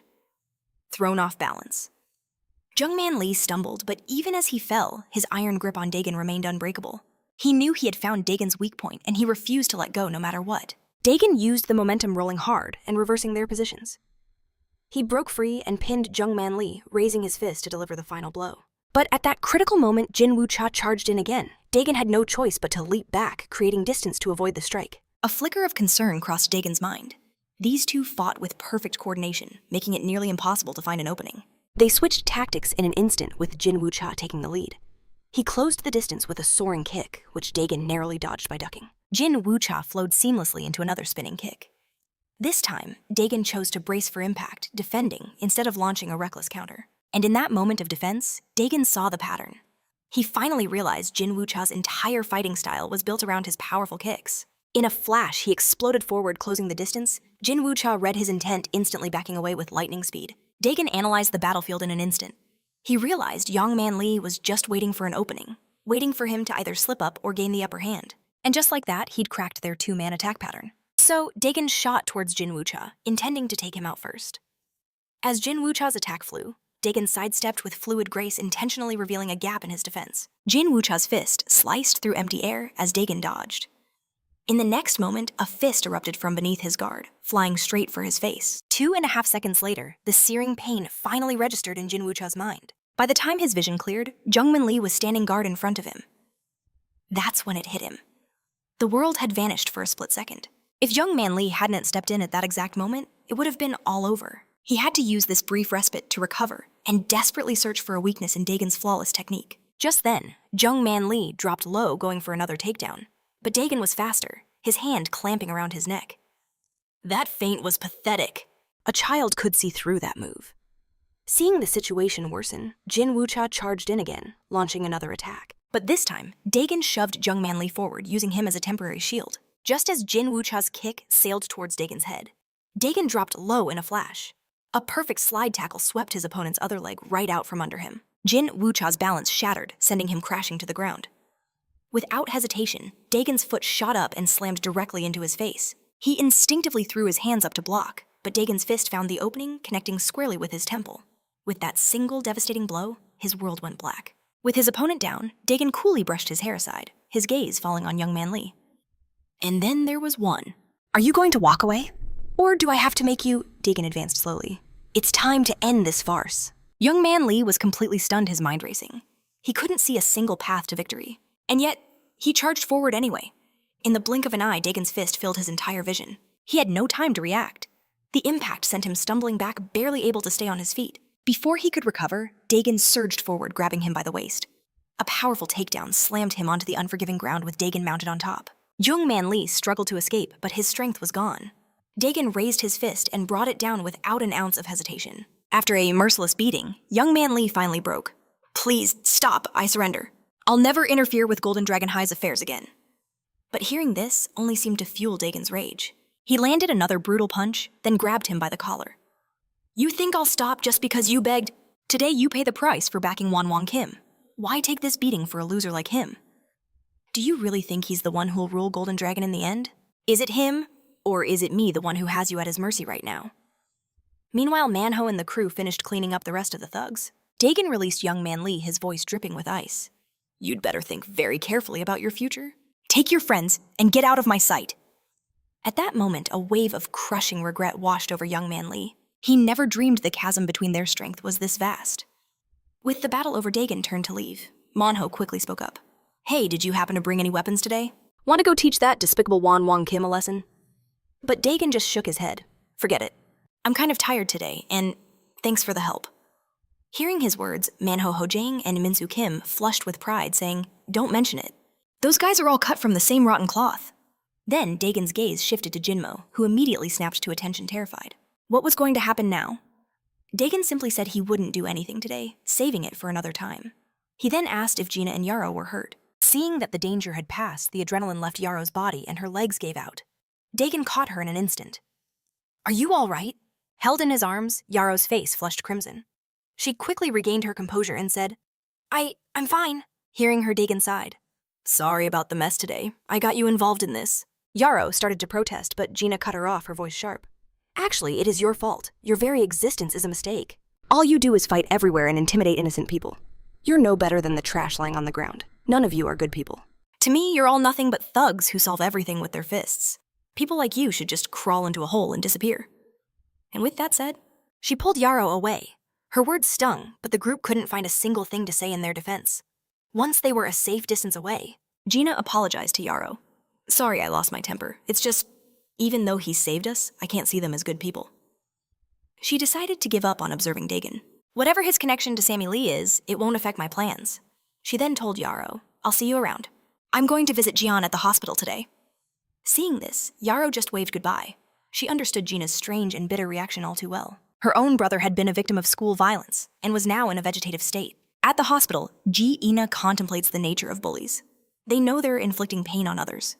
She could never understand the twisted logic in their heads. Is it all just some sick joke to them? If they ever felt a fraction of this pain, would they still act so monstrously? Elsewhere, Dian pulls Jinmo into a tight embrace. So how exactly should I punish you? Jinmo, filled with regret, submits. Punish me however you want. Just let me apologize to those guys first. A smirk plays on Dian's lips. An apology is a good start. After all, they were just innocent pawns. The true villain was someone else entirely. At the park, Manhwa Recap impatiently awaits an update from his lackey. Suddenly, Jinmo and his entire crew emerge from the shadows. Suspicion flashes in Manhwa Recap's eyes. Why are you guys alone? Where is Lee and the others? He slips a hand from his pocket, posturing. Who are you trying to look tough for? But Jinmo's eyes burn with a newfound fury as he charges forward.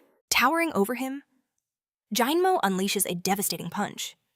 Manhwa Recap barely dodges, landing a quick jab to Jinmo's ribs, but he's hopelessly outnumbered. A brutal kick snaps his head back. Manhwa Recap is swarmed, attacked from every direction. Realizing the tide had turned, he tries to bolt. But in his panic, he trips over a concrete block, and Jinmo lunges, pinning him down. Manhwa Recap shoves him off with a desperate punch, but the rest of the crew descends upon him, kicking and cornering him. Surrounded, Manhwa Recap knew. It was over. By the next morning, the news had electrified the school. Manhwa Recap had been utterly crushed by Jinmo. Vindicated, Jinmo's confidence explodes, and he crowns himself the new leader of Class 6. Immediately, he starts acting like a king, ordering others to do his chores. But the moment Dion walks in, Jinmo freezes. "Dion, what brings you here?" he asks, his arrogance gone. Dion calmly replies, "I came to congratulate the new leader." Jinmo puffs out his chest, boasting, "It was all thanks to your guidance." Dion cuts him off. "So will you fight me like a leader, or just take your punishment?" Jinmo's bravado crumbles. "Please, go easy on me." Dion raises his fist. A single perfect strike lands on Jinmo's chin. He feels his body lift off the ground as if he's flying straight towards the goddess of victory. One punch from Dion and Jinmo is out cold. Dion glances at the terrified onlookers. Anyone else want a taste? Scared, they immediately back away. We are not with him. Dion smacks one of them lightly. "Then stay in your corner and be quiet." "Understood," they all shout. With that, Dion leaves Class 6 behind. And just like that, Dion was the ruler of classes 1, 2, 3, and 6. In a matter of days, he had conquered 4 territories. Manhwa and the crew were ecstatic. They flocked around him, eager to please, but he just pushes them away with a textbook. "Don't bother me, I'm studying."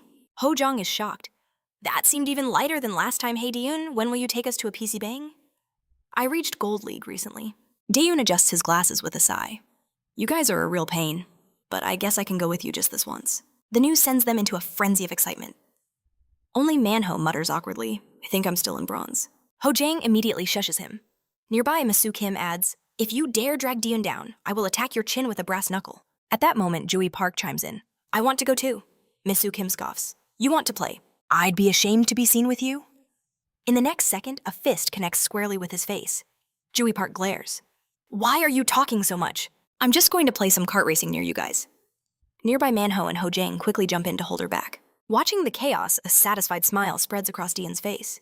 Meanwhile, the leader of Class 5 Geo is desperately trying to contact Won Kim, but his calls go unanswered. Nearby, Suzy Back wonders aloud. He wouldn't have dropped out of school.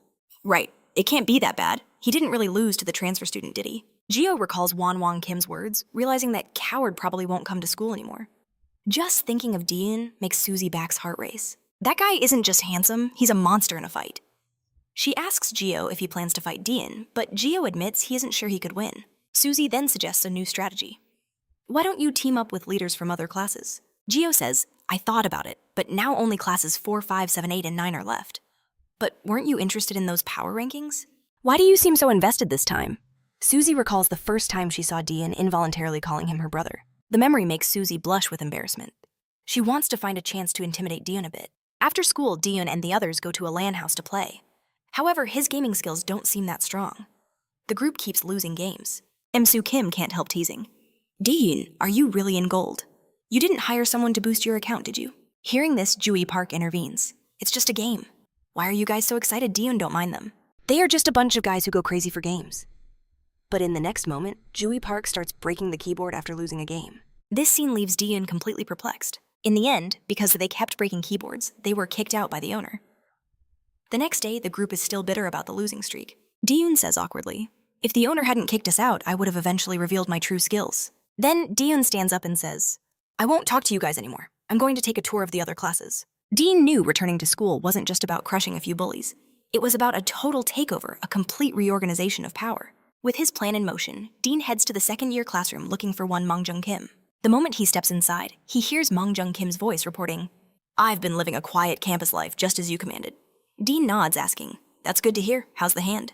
In response, Mangjung Kim flexes his fingers, a blur of sophisticated movements, proving his recovery is complete. But in the next second, Dean cuts him off. "Did you forget what I told you? Drop the arrogant act in front of me, though I'll admit your performance isn't half bad. Keep this up," he warns, his voice chilling. "Because if I hear any bad news, you already know the consequences." Next, Dean makes his way to the third-year class. After the beatdowns he delivered Sangbo Sim, and the others hadn't dared to return, leaving the classroom refreshingly peaceful. Meanwhile, over in Class 6, a group of students is causing a commotion at the front of the room. Suddenly, Jinmo slams his fist on the desk. "You guys are unbelievably annoying. I'm trying to study here. Can you show some basic courtesy and keep it down?" A nearby friend scoffs. "Since when did you start studying? Did getting your butt kicked finally knock a screw loose?" In Jinmo's mind, an image of Gina flashes. He now knows the truth. Gina is the school's #1 student. To even be worthy of standing near her, he had to start hitting the books. Just then, Suzy Beak snaps. "If you're so serious about studying, then shut your mouth and do it." Against Suzy Beak, Jinmo wouldn't dare talk back. He just stammers awkwardly that he understands. But Suzy is still fuming about calling Dean brother. "Jinmo," she calls out. He doesn't hesitate for a second, scrambling over to her side. Suzy Baek leans in, her voice low. "You remember what happened that day, right, when I accidentally called Dean my brother? Obviously, I was trying to say Suyak Baek is my brother." Jinmo, eyes glued to the book in his hand, just mumbles, I know. Seeing his dismissive attitude, Suzy Baek's temper flares as she raises a comb to strike him. "Are you daring to ignore me?" Terrified, Jinmo yelps. "No, I'm listening. I'm listening carefully." At his plea, Suzy freezes, then lowers her hand. "I'll let you off this time, but you better listen closely. What I'm trying to say is..." But before she can finish her sentence, she spots Dean walking toward their classroom. Jinmo sees him too and bolts over. The moment she sees Dean, Suzy Baek's face turns beet red, her words caught in her throat. Dean simply gives Jinmo a few quick instructions before turning to leave. Jinmo immediately scurries back to Suzy Baek. "I'm so sorry, I didn't mean to just run off, but you understand. Dean is my leader. So what were you about to say, seeing his pathetic display?" Suzy says with a chilling calm, "First, take off your glasses." Terrified, Jinmo obeys. In the next instant, Suzy Baek begins savagely beating Jinmo with her book. "How dare you leave before I'm done talking?"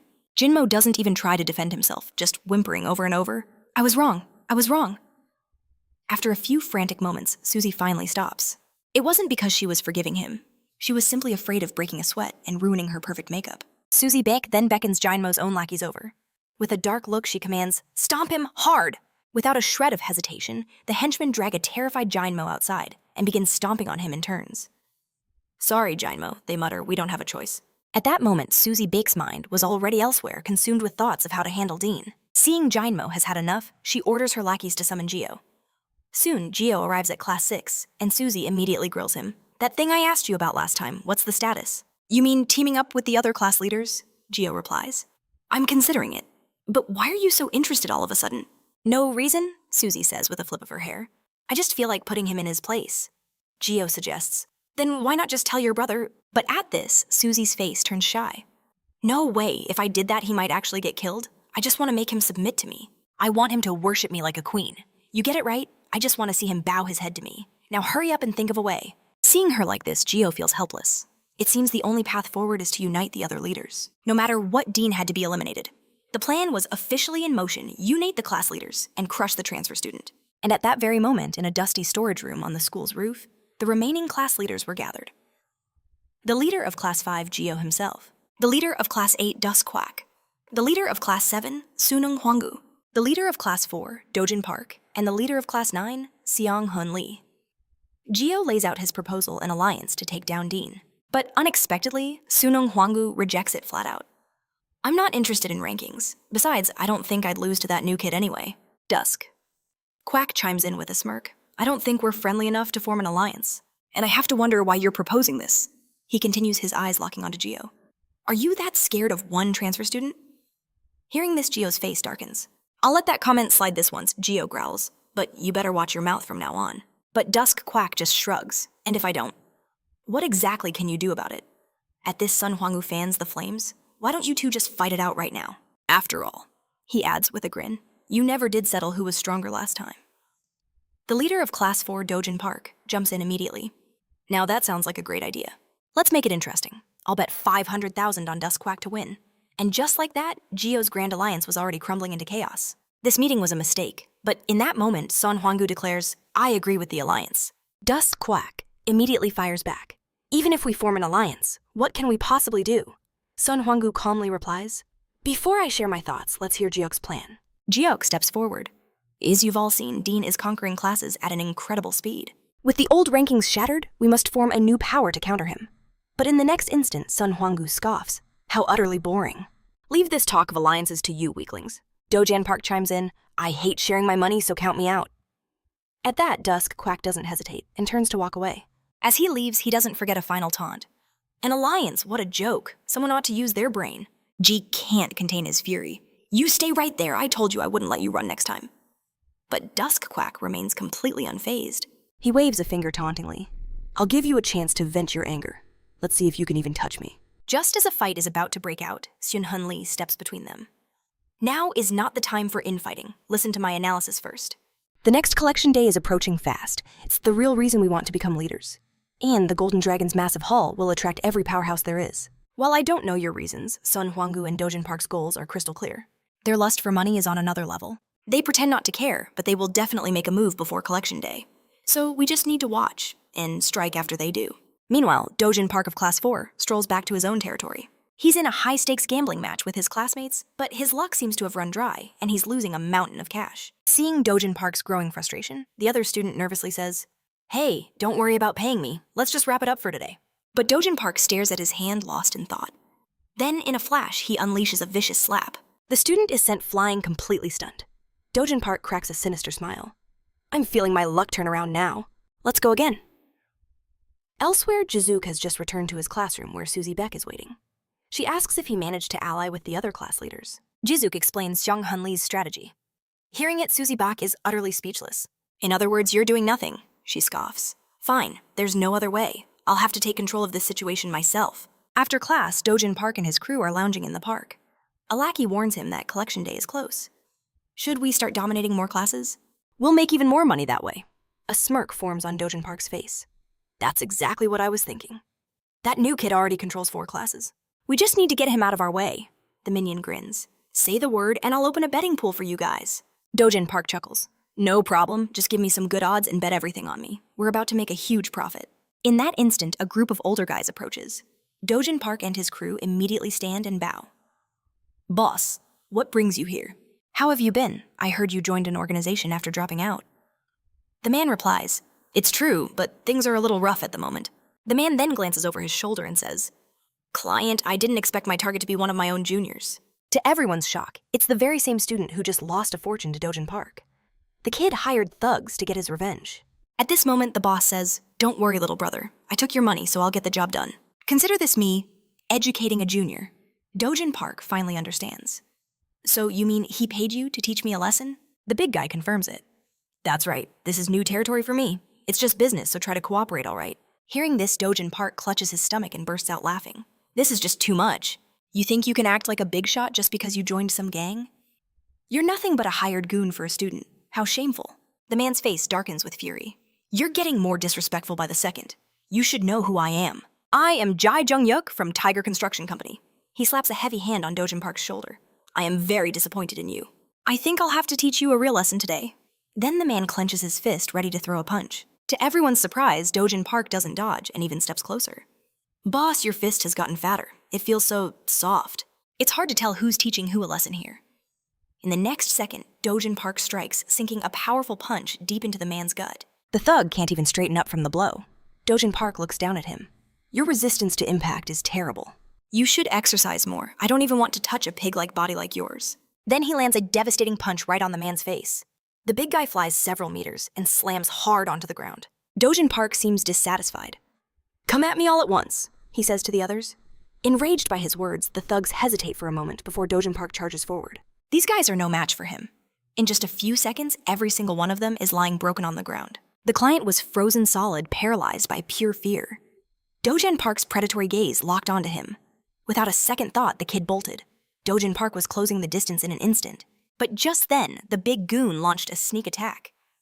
He swung the baseball bat with all his might, aiming straight for Dojin Park's head. Forced to abandon his target, Dojin Park instantly threw up an arm to intercept the brutal blow. The brute tried to press his attack, but was smashed from behind by Dojin Park's ally.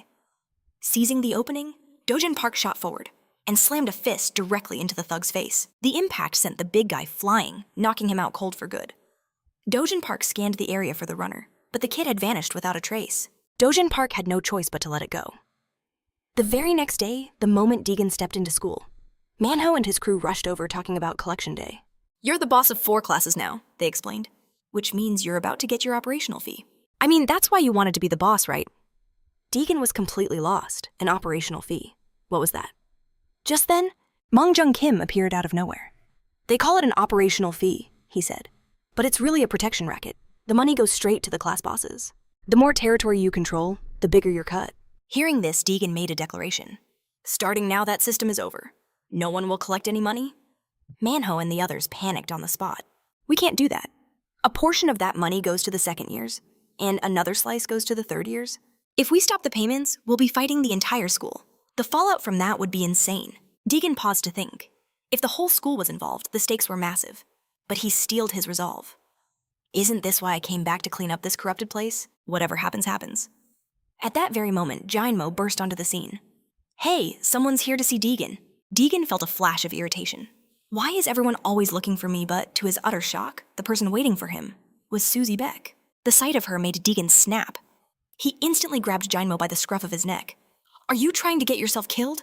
I told you to stop bothering me with this nonsense. Susie Beck stepped forward, her voice like ice. You should let him go, before I get really angry. Even if he is an annoying little punk, I'm the only one who gets to beat him up. Deegan just scoffed. What kind of crazy logic is that? According to the rules, class, 6 belongs to me now. That means I'll deal with him as I see fit. Hearing that, Susie shot forward and grabbed Jinmo's other hand. Stop acting like some low-level bully. I operate above the pathetic rules you're talking about. Then Susie pulled with all her strength, trying to wrench Jinmo away. But Deegan's grip was like steel. I'm not letting go, he stated coldly. Do your worst. His defiance stunned Susie. The arrogance of this guy. And so began a ridiculous tug-of-war over Jinmo. In the heat of the struggle, Susie ended up hugging Jinmo's arm tight. The sensation on his arm sent a wave of pure bliss through Jinmo. He was in absolute heaven. Deegan glanced over at him. What are you doing? You have a really creepy look on your face. That's when Susie realized she was being used as a pillow. With pure disgust washing over her face, she instantly let go of Jinmo. And in that same instant, Jinmo felt a chilling, murderous aura. A split second later, Susie's hand chopped down on his neck. The strike sent Jinmo flying several meters through the air. Staring down at his crumpled form, she declared, You have 3 seconds to vanish from my sight. Hearing that, Jinmo scrambled to his feet and took off at the speed of a world-class sprinter. He was, however, secretly overjoyed. With Jinmo gone, Susie turned back to Deegan. Anyway, I called you here for a different reason. And with that, Susie grabbed Deegan by the collar, slamming him back against a nearby pole. She was about to say something intimidating, but the moment she met Deegan's gaze, her confidence wavered, and she shyly looked down. Suddenly, Susie's heart was pounding in her chest, and the words caught in her throat. Seeing her hesitate, Deegan spoke impatiently. If you have something to say, spit it out. I don't have time for your games. His sharp words made Susie jolt her head back up, and she suddenly shouted, Brother! Susie froze, horrified with herself. She couldn't believe she'd just called him brother again by accident. She scrambled to explain. I mean, that time I called you brother, it wasn't about you. You're new here, so you wouldn't know. But my real brother is the one everyone in this school fears. One word from him, and they all obey. Deegan was dumbfounded. You called me all the way out here for this? In one smooth motion, he grabbed Susie's arm. With a quick twist, he reversed their positions, completely immobilizing her. Susie was in shock, finding herself utterly trapped. No matter how much she struggled, she couldn't escape his grip. Deegan's voice was low. Stop struggling. Just go ahead and call your brother over. I've been wanting to meet him anyway. Susie's eyes went wide with disbelief. Is this guy completely insane? If you meet Suyak Beck, it's over for you. I can't let that happen.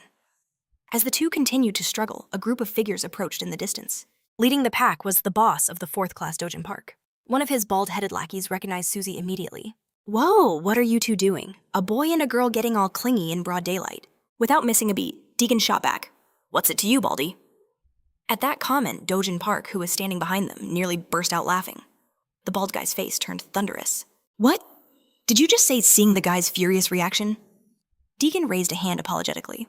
My bad. I shouldn't have joked about your lack of hair. This time, Dojin Park couldn't hold it in and roared with laughter. You're a riot, he said. But Kuan didn't lose his hair. He shaved his own head, so calling him Baldy is only fair. Just then, a nearby tough cuts in, wipe that smile off your face. Turns out Kuan is a little sensitive about his look. The guy then waves Dune off. All right, first years, go find somewhere else to play. Dune turns to Susie back. You know these guys, who are they to be giving us orders? Susie whispers. That one is Ju Gongyang. And the Baldy? He's the second-year leader, Kuan. Hearing this, a plan sparks in Dune's mind. He fires back, we got here first. If anyone should be leaving, it's you guys. Susie back nearly faints. What are you talking about? Are you out of your mind? Even Kuan can't believe his ears. This kid has a serious death wish. He's about to teach Dune a painful lesson when Susie's phone suddenly rings. It's her brother Suyak. Seeing this, Ju Gongyang quickly grabs his hot-headed friend, stopping him in his tracks. Susie's voice cuts through the tension. Brother, you're coming soon. Great, I'll wait for you right here. Dune casually asks if Suyak is on his way, but Susie completely blanks him. Staring down Kuan and his crew, she declares, If you're done, I'm taking this guy with me. We still have things to discuss. Ju Gongyang steps between them, warning his friend, Hey, cool your head. If the great Suyak shows up and sees us beating his sister's friend, it's game over for us. Then he forces a smile for Susie. Go on, you can take him. Just be sure to say hi to big brother Suyak for us. And with that, Suzy drags Dune away from the confrontation. Watching them leave, Ju Gongyang can't help but sigh. Man, having a powerful older brother really changes things. Kuan is seeing red, but he wouldn't dare make a move against Suzy back. He turns to Dojin Park. You sure know how to pick him. Deal with him in the next few days, understood? But Dojin Park's eyes are locked on Dune's retreating form, lost in thought. Damn it, I can't hold back, he thinks. I refuse to let him just walk away. I have to test his strength myself. Ju Gongyang tries to reason with him. With Suzy back right there, we can't do a thing. But in the blink of an eye, Dojin Park explodes forward, ignoring all reason. Dion's instincts scream danger. He yanks Suzy to the side, barely dodging the surprise attack. Dojin Park pivots, instantly launching himself at Dune once more. With Suzy so close, Dune is forced onto the defensive, only able to evade. After weaving through several of Dojin Park's attacks, Dune finally sees an opening and cracks a sharp slap across his face. Normally, a blow like that would knock someone out cold. But Dojin Park only stumbles, a wild, excited grin spreading across his face as he charges again. Dune is secretly shocked. This guy's resilience is off the charts. But with Suzy right behind him, he can't fight with his full power. Dune continues to dodge, expertly creating distance between them. Finally, he sees his chance and moves to lock Dojin Park's arm. But Dojin Park sees it coming and counters with a vicious kick, sending Dune flying back. He taunts him. What's wrong is running all you can do. At that moment, Dune notices Suzy has moved to a safe distance and a wave of relief washes over him. Now he can finally go all out. Dojin Park was still talking trash. Why the pathetic look? You're nothing like the rumors said you were. But before he could finish his sentence, Dune's fist had already connected. Before Dojin Park could even react, a powerful kick followed, blasting him several meters away. The crushing impact makes Dojin Park curse, but in the next second, Dune is on him again. This kick sends him soaring through the air. Dojin Park hits the ground hard, but rolls back to his feet in an instant. This time, he finally grasps the terrifying reality of Dune's strength. You're an absolute monster, he pants. Dune simply asks, how's your arm? Only then does a searing pain shoot through Dojin Park's arm. He suddenly remembers their clash from the night before. He thought it was nothing, but now he knew. He had seriously underestimated his opponent. Dune slips off his jacket. You better hope that arm is still in one piece, because I'm about to get serious. But suddenly, Suzy back screams, Dune, what are you doing taking your clothes off? Dune is dumbfounded. I'm just taking off my jacket, Suzy fires back. Well, you shouldn't do that in front of a crowd. Hearing this, Dune realizes a huge audience has gathered around them. It looked like a real fight was out of the question now. Dojin Park sighed. It's a pity, but I guess this counts as round one. So let's end it here for today, but I'll be coming for you soon. And next time, I'll show you what I'm really made of. After that declaration, Dojin Park pushed his way through the crowd and disappeared. Nearby, the second-year Ju Gongyang smirks. You look disappointed. Don't worry, you two will meet again very soon. Dune's reply was immediate. I hope you're there next time too. It'll be a hassle to beat you guys up one by one. Hearing this, Ju Gongyang's face contorted with rage. How dare a first-year punk talk to him with such arrogance? He was about to charge in and settle the score, but Kuan stopped him.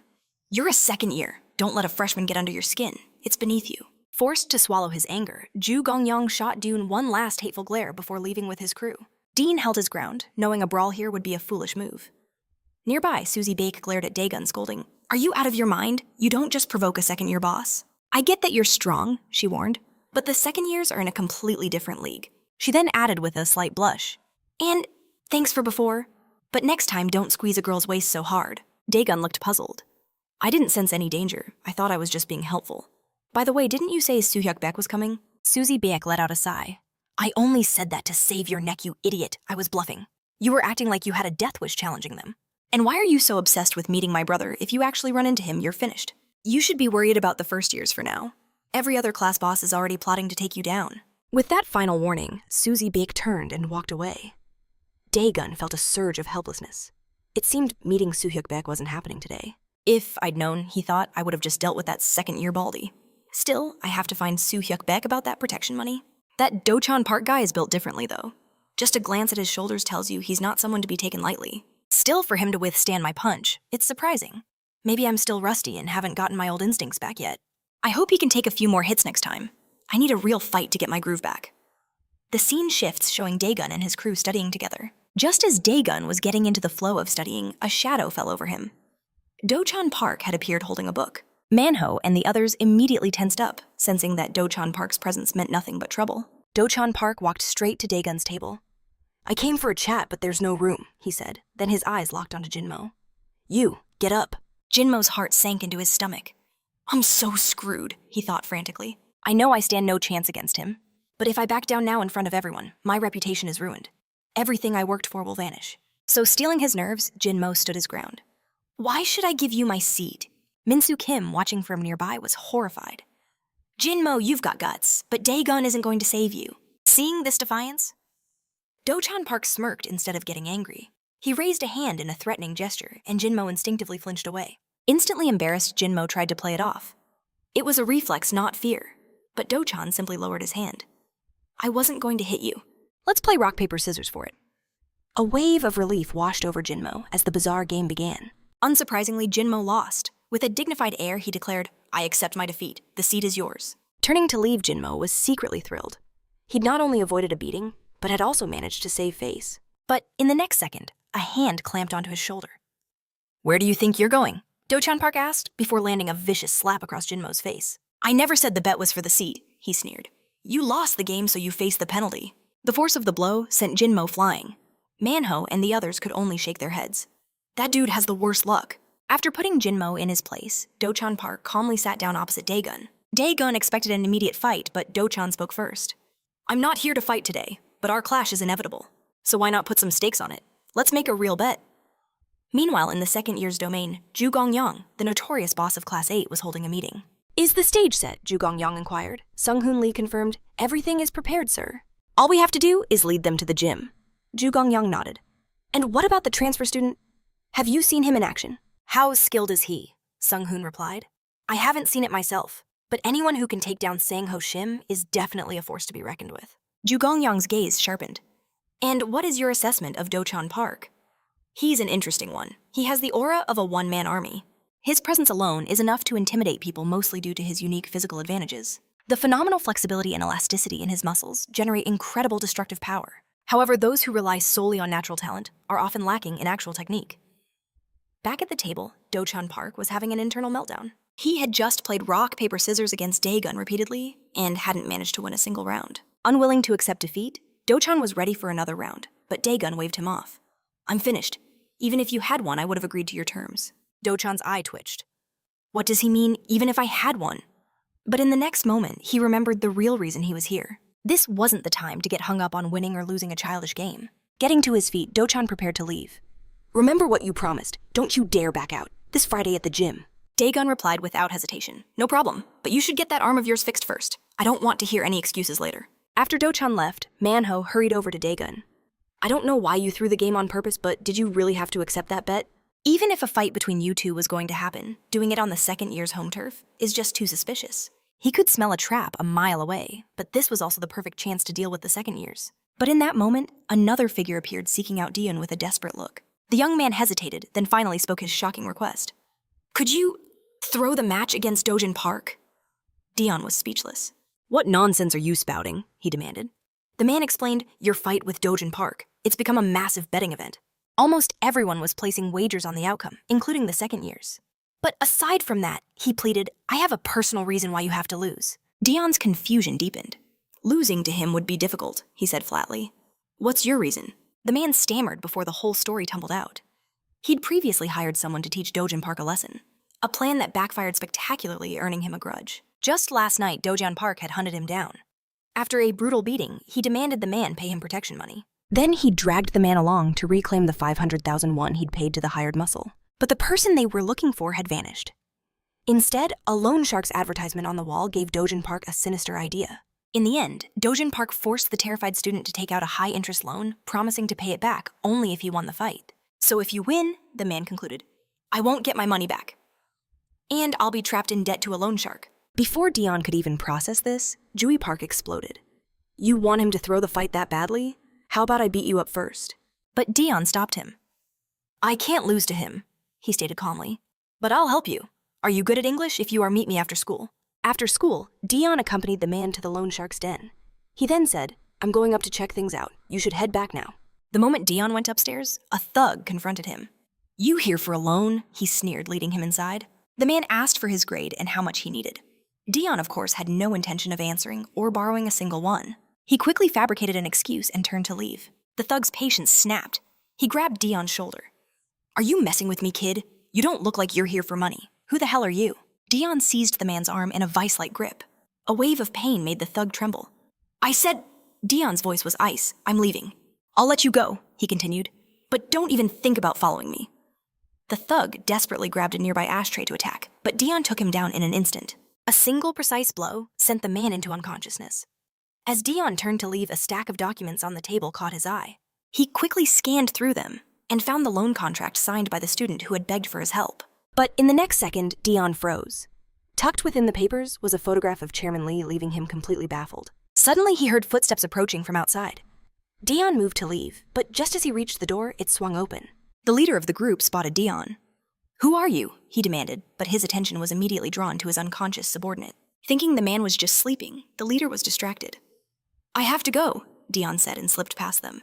But a moment later, they knew something was terribly wrong. They rushed to their fallen comrade.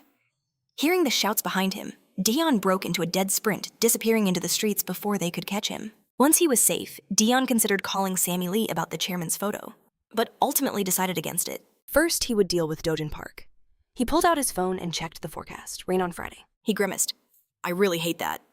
Friday arrived in a flash. Dojin Park and his cronies were already waiting in the gym. Sun-Hun Lee and his crew were preparing the arena. Soon, the second years arrived in force, led by their formidable boss, Jiao Wan. Meanwhile, Dion was making his way over with Manhwa and the others. Dion hadn't wanted them to come, but they refused to let him walk into the second year's territory alone. Their backpacks were practically overflowing with makeshift weapons. Dion was exasperated. Min-Soo Kim then boasted that he'd figured out how to beat Dojin Park, but Dion replied coolly, I already knew the moment we flipped that coin. Min-Soo Kim and Ho-jong stared completely bewildered. Just then, Dion's phone buzzed with a message. After reading it, Dion sighed. You guys go on ahead. Something's come up, but I'll be back soon. Manhwa and the crew had no choice but to enter the gym first. Seeing them arrive without their leader, Jiao Wan and the others began to sneer. What's wrong? Did Dion get cold feet? Manhwa shot back instantly. Dion isn't the type to run away. Nearby, Ju Gongyang recognized Manho's group. Find a place to sit, he instructed. Min-Soo Kim let out a breath he didn't realize he was holding. Thank God for Manhwa. The pressure radiating from the second-year gangs was suffocating. Just then, the gym doors opened once more, admitting yet another group. A wave of students in matching uniforms entered. It was the second year's other major power, the elite bully group known as the Sacred Ties. The boss of the Sacred Ties scoffed loudly.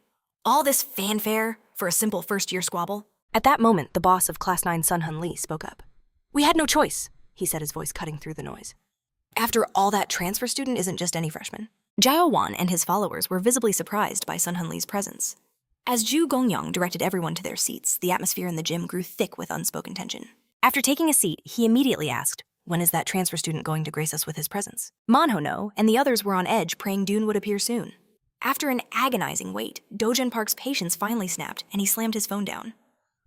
Roaring, what the hell? Where is this guy? I'm about to die of sheer boredom here. Someone from the first or second years get over here and fight me now. His friend scrambled to calm him down. Ju Gongyang added, we should get some entertainment started. Can't waste our time just waiting around. Dojin Park's gaze then fell upon Manhwa. Since Daeun is a no-show, you can warm up with me first. Hearing this, Min-Soo Kim went pale and whispered frantically to Manhwa. What are we going to do? Manho's expression hardened. It doesn't matter. Dune being late is our class's responsibility. Since it's come to this, I'll face this monster myself. But in that moment, Sun-Hun Lee suddenly stood up, declaring, that won't be necessary. For a fair fight, both sides must be in perfect condition. This enraged Dojin Park, who spat back, what the hell would a baldy like you know I need to get my blood pumping first? But Sun-Hun Lee stood his ground, offering to put two of his own students with special skills up to fight instead. Just then, the door creaked open, and a voice called out, did I arrive late? Manhwa and his friends turned in a flash, believing Dune had finally arrived. Dojin Park's eyes gleamed with excitement, thirsty for the battle to begin. But it wasn't Dune. It was Mangjung Kim. As soon as he stepped in, he bellowed, no one here was stupid enough to bet on Dojin Park winning today, right? You better watch out. Because I won't even be giving your money back. At those words, Dojin Park's aura flared with rage.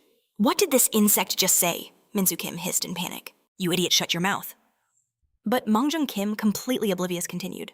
So who do I give my money to if I want to bet? There's no one here who can't handle losing, right? By this point, Dojin Park was seething, his voice dripping with venom.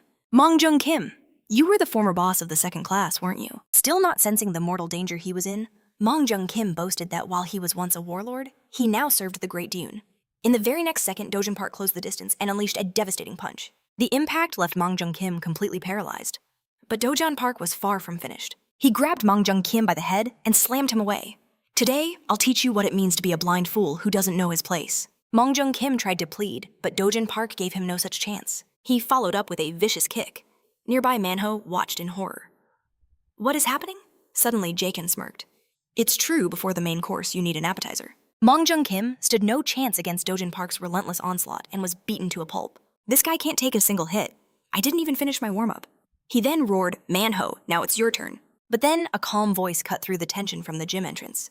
What's going on? You want to fight me that badly? Arriving late as always, Dune had made his entrance. Dojin Park grinned ferociously. Dune, you finally showed up. Manhwa and the others breathed a collective sigh of relief. Dune simply said, sorry for the delay. Dojin Park chuckled. Any later and your friends would be on the ground. But this piece of trash, Mang Jung Kim, probably isn't your friend, right? Dune said nothing. Instead, he coolly took off his jacket and said, I don't know about that, but since you beat one of ours, you must be all warmed up. Before Dojin Park could respond, Daeun flung his jacket directly at him, completely obscuring his vision. In that split second, Daeun exploded forward, landing a brutal punch on each of Dojin Park's cronies. Then Dune smirked. Looks like I warmed up using your friends. We didn't get to finish our fight last time. What a shame. Today you better be prepared. I won't be going easy on you. The atmosphere crackled with tension. Jahan ordered everyone to move the fallen thugs and clear the stage. Dojin Park was ecstatic. Dune, I really like you. It's rare to find an interesting toy like you. With that, Dojin Park charged forward. Now I'm going to tear you to pieces. He threw a powerful punch at Dune. But no matter how savagely Dojin attacked, he couldn't land a single blow. This only enraged Dojin Park further as he yelled, I don't know what tricks you're pulling. Are you just going to keep dodging? Have the guts to exchange blows with me. Don't run away. Misu Kim and the others were also confused. Why was Dojin Park just swinging wildly, leaving so many openings? And why was Daeun only on the defensive? At that moment, Misu Kim had a realization. Maybe Dune is analyzing his opponent. It was his signature style. In every one-on-one fight, he would first focus on evading every attack, only countering after he'd completely grasped their power and patterns. And just as he thought, after weaving through Dojin Park's barrage, Dune began his counterattack. Finding a perfect opening, he slammed a fist into Dojin Park's ribs. Dojin retaliated with a wild swing, but his fist met nothing but air. While dodging, Dune expertly hooked Dojin Park's kicking leg, using it to stabilize himself. He then sprang back and drove a powerful punch into Dojin Park. The impact sent him flying backward. But in the next second, Dojin performed a perfect kip-up and got back on his feet. He then launched an even more ferocious assault. But no matter how fiercely he attacked, he couldn't even touch Dune. Instead, he was the one taking countless blows from Dune.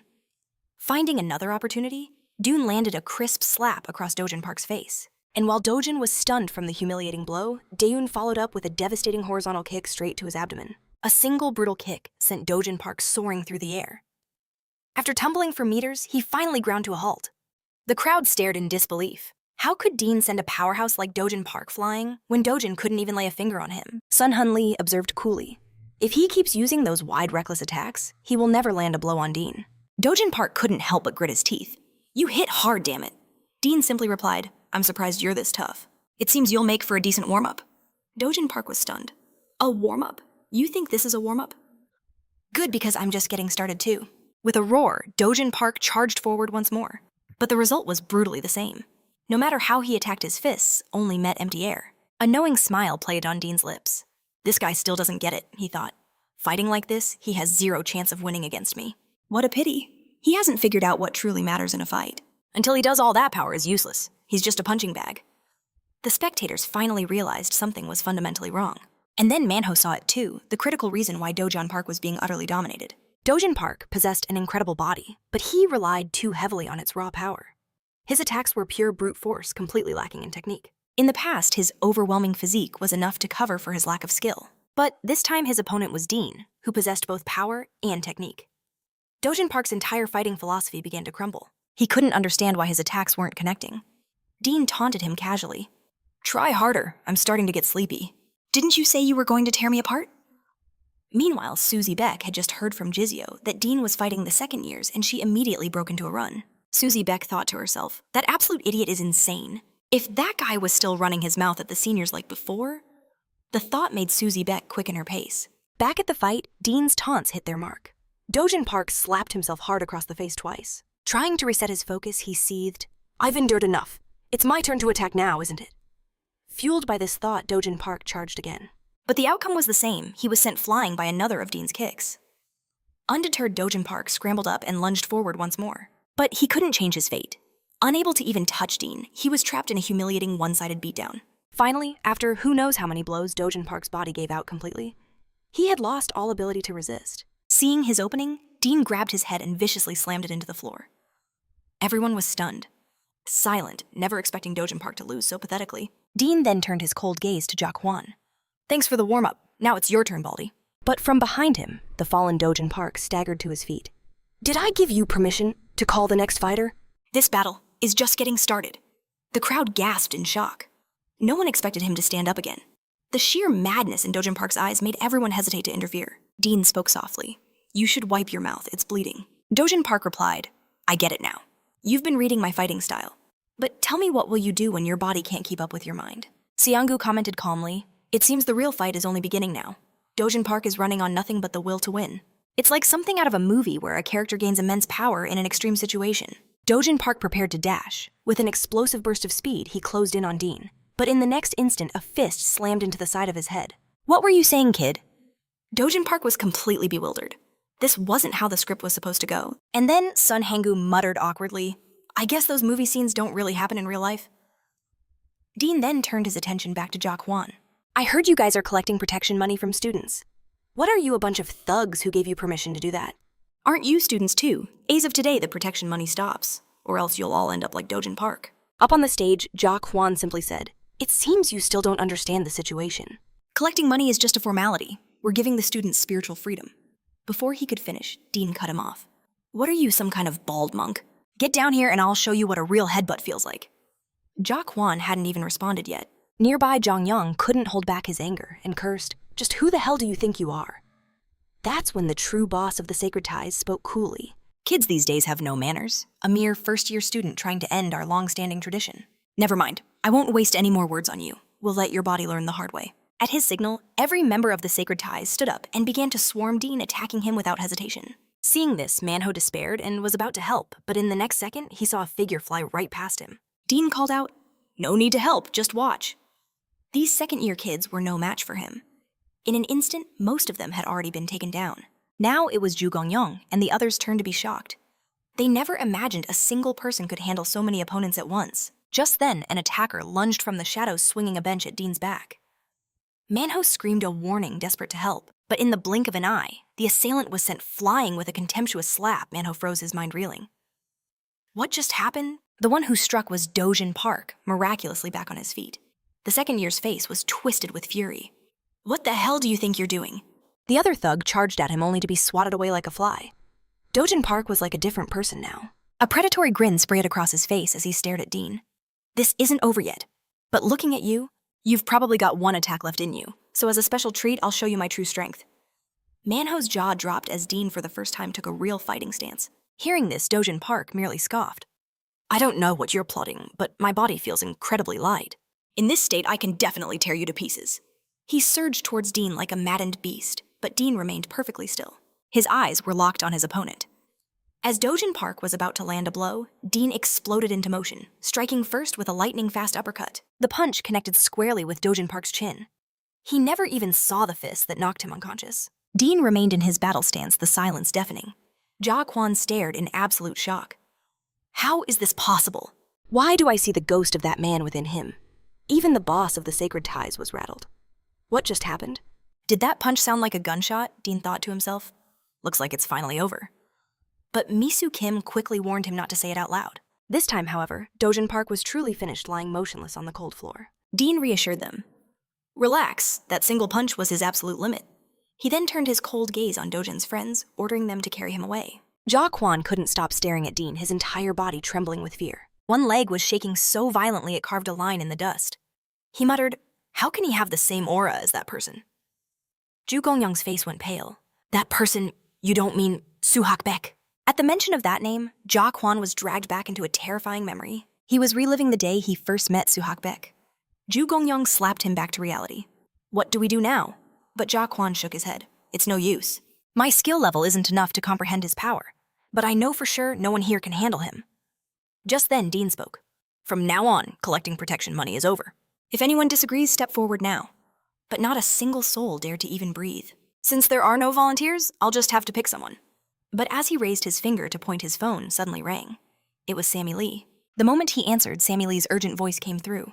From now on, follow my instructions to the letter. Nearby, Misu Kim and the others could only watch in confusion as Dean took a call in the middle of a war zone. By the time Sammy Lee finished giving her orders, Dean pocketed his phone. Let's end it here for today. Something important has come up, so I'll let you all go, for now. He signaled to Manhwa and the others, and they started to leave. The entire gym breathed a collective sigh of relief.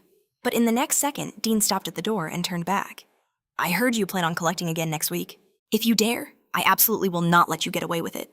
Their faces burned with anger, but fear kept them silent. As Dean finally opened the gym doors, he nearly collided with someone rushing inside. It was Susie Beck, who had come running sick with worry. She immediately grabbed him, asking, "Are you okay?" Dean simply told her he was fine, but Susie was stunned. I heard that tons of second-year students were here. Her eyes then focused on the scene behind him and saw the bodies scattered everywhere. In utter disbelief, she asked, "Were you the one who did all this?" Dean didn't answer her question. Instead, he simply took off his jacket and offered it to her. Susie's face immediately flushed a deep red. She tried to refuse, but her hands betrayed her taking the coat. In the next moment, Dean gently draped the jacket over her shoulders himself. To Susie, it felt like she was wearing a wedding dress. As Susie was lost in her romantic daydream, Jinmo's voice snapped her back to reality. "Susie, aren't you coming? We're leaving." Seeing this, Susie quickly scrambled to catch up. The boss of the Sacred Ties was left utterly speechless. What is the relationship between that transfer student and Susie Bake? This makes him even more difficult to deal with. Beside him, Sung-Hoon Lee suggested, it's obvious this guy is beyond what the second years can handle. So why not use his connection to Susie Beck to drag Suhak Beck himself into this? Meanwhile, Manhwa and his friends, who were already 3 kilometers away, realized that Mongjung Kim was still missing. Dean apologized. "Sorry, could you take care of Mongjung Kim for me? I have something urgent to do, so I'll go first." After leaving, Dean followed Sammy Lee's instructions, precisely returning to the loan company. He claimed that he had recently received an anonymous text message that included his own photo. Despite searching many times, he couldn't find his information. Now, his only option was to come here in person and clear things up himself. But the second he stepped inside, Dean saw a group of men in sharp suits waiting for him. He immediately hung up the phone. Figures closed in around him, demanding to know his name, but Dean met their hostility with cold silence. A man lunged forward, his hand raised to strike, but in a flash, Dean reacted, sending the man flying with a single slap. Fury ignited it in the others as they prepared to swarm him. Just as chaos was about to erupt, a new voice cut through the tension, ordering everyone to stop. "This guy," he warned, "is dangerous." The man then walked toward Dean with a knowing smirk. "Long time no see. How have you been holding up?" Dean's eyes narrowed in recognition. "I didn't expect to see you here, Heijin Park." Soon after, they relocated to a terrace to speak privately. Dean got straight to the point. "So that text message was from you. I rushed over here only to find this mess. This was your handiwork, wasn't it?"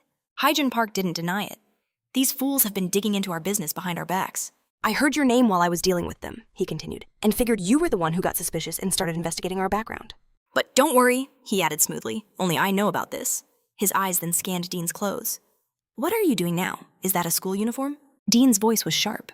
"Do I really need to explain I'm a student now, but don't ask anymore? I have my own circumstances." Heijin Park smiled. "Even if I don't know your game, I know you're connected to that woman Sammy Lee. You'd be wise not to trust her too much." But Dean was resolute. "I'm not getting involved in those complicated issues again. I just want to live a normal life. To study hard, graduate, quietly get into a good university.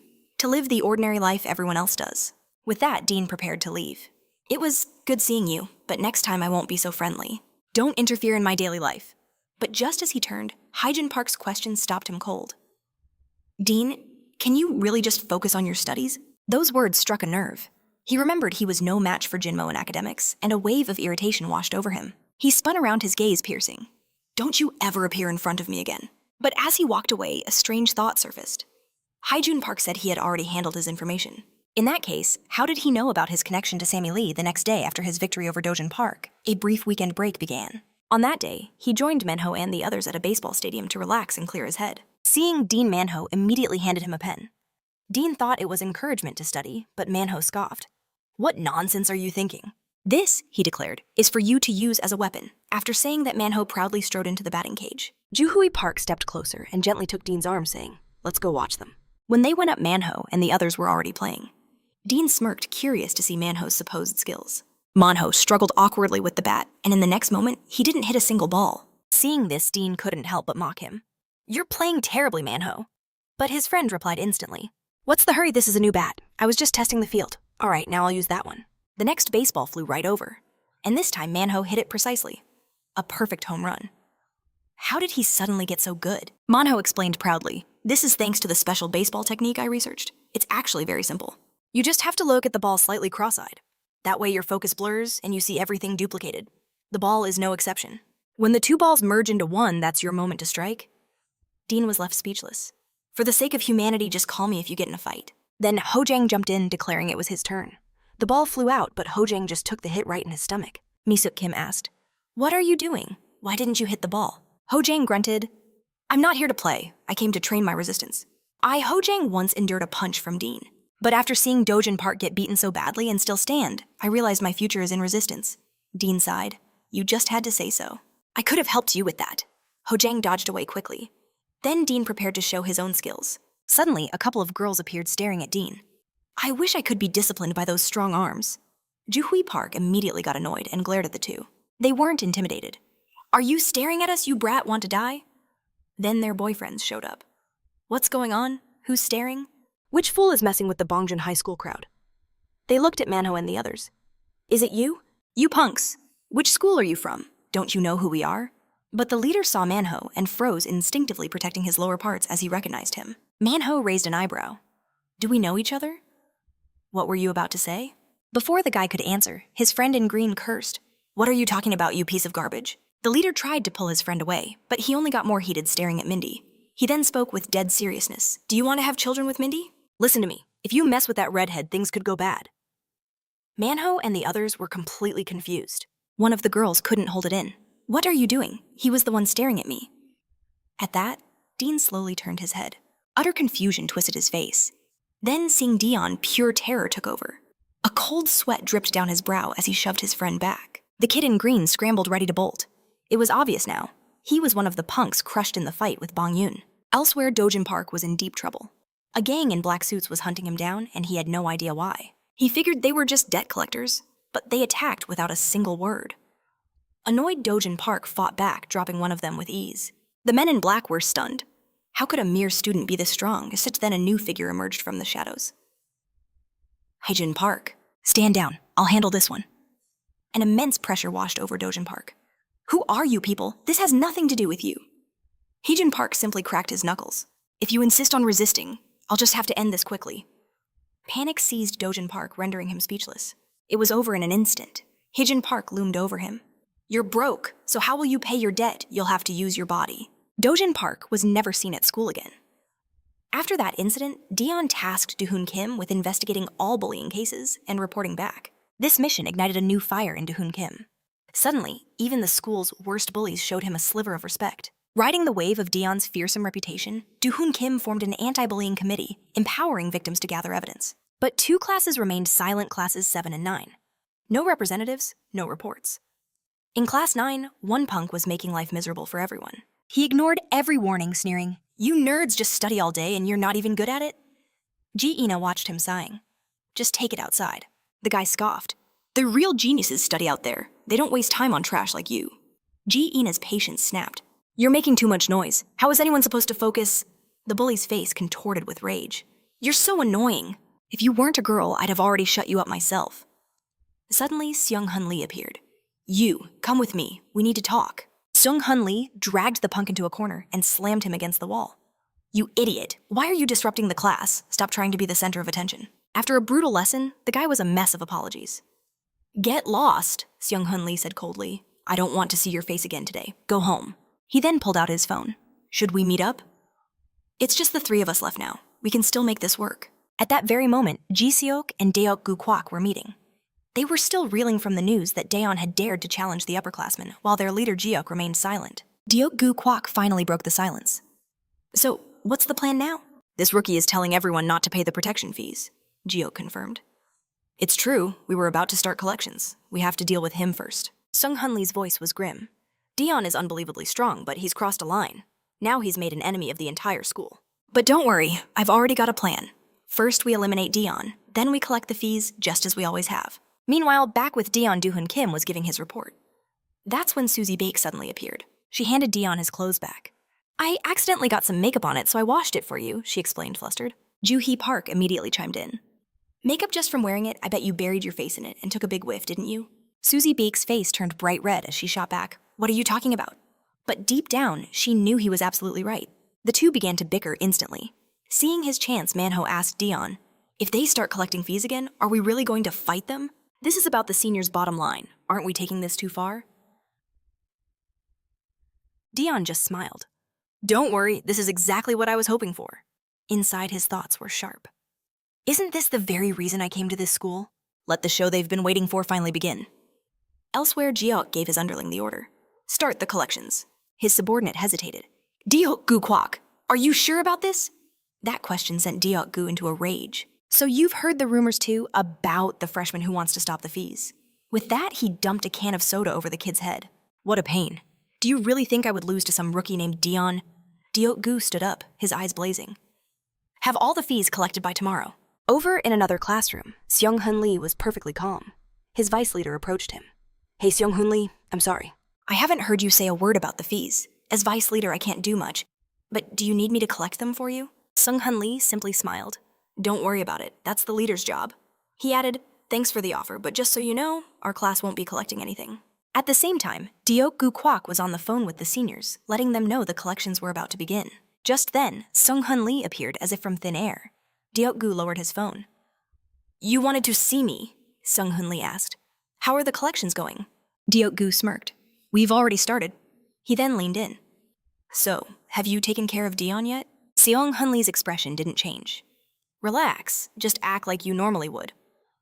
Meanwhile, Dion received the news Seung-hun Lee and Ji-seok were starting to collect the fees. His next target was clear. He headed for Class 8 to find a boy named Cha Yeonwoo. Dion walked in and announced, Who here is Cha Yeonwoo? A kid with bleached blonde hair froze completely shocked by Dion's sudden appearance. He never imagined the legend would show up here. The student next to him, however, looked thrilled to see the main character in person. Just then, two girls spoke up. Diok-gu Kwak isn't here right now. For what reason? Daeon's voice was flat. He's not here, so this is a waste of time. With that, he turned to leave. Watching Dion walk away, panic seized the class leader. No, he can't just leave. He has to teach that blonde punk a lesson. Just then, two girls swooped in, blocking Dion's path. You're so handsome. Can we please get a video with you? The leader breathed a sigh of relief, thinking this would buy him some time.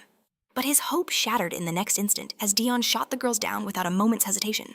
The leader's jaw dropped. This guy just rejected the school goddesses like it was nothing. Looks like there's no other choice. I have to force his hand. To force. Steeling himself, the leader pointed a trembling finger at Yellow Hair. You're hideous. I know I'm no model myself, but you're just plain disgusting. Every single day you force me to call you handsome. To be honest, you're ugly as sin.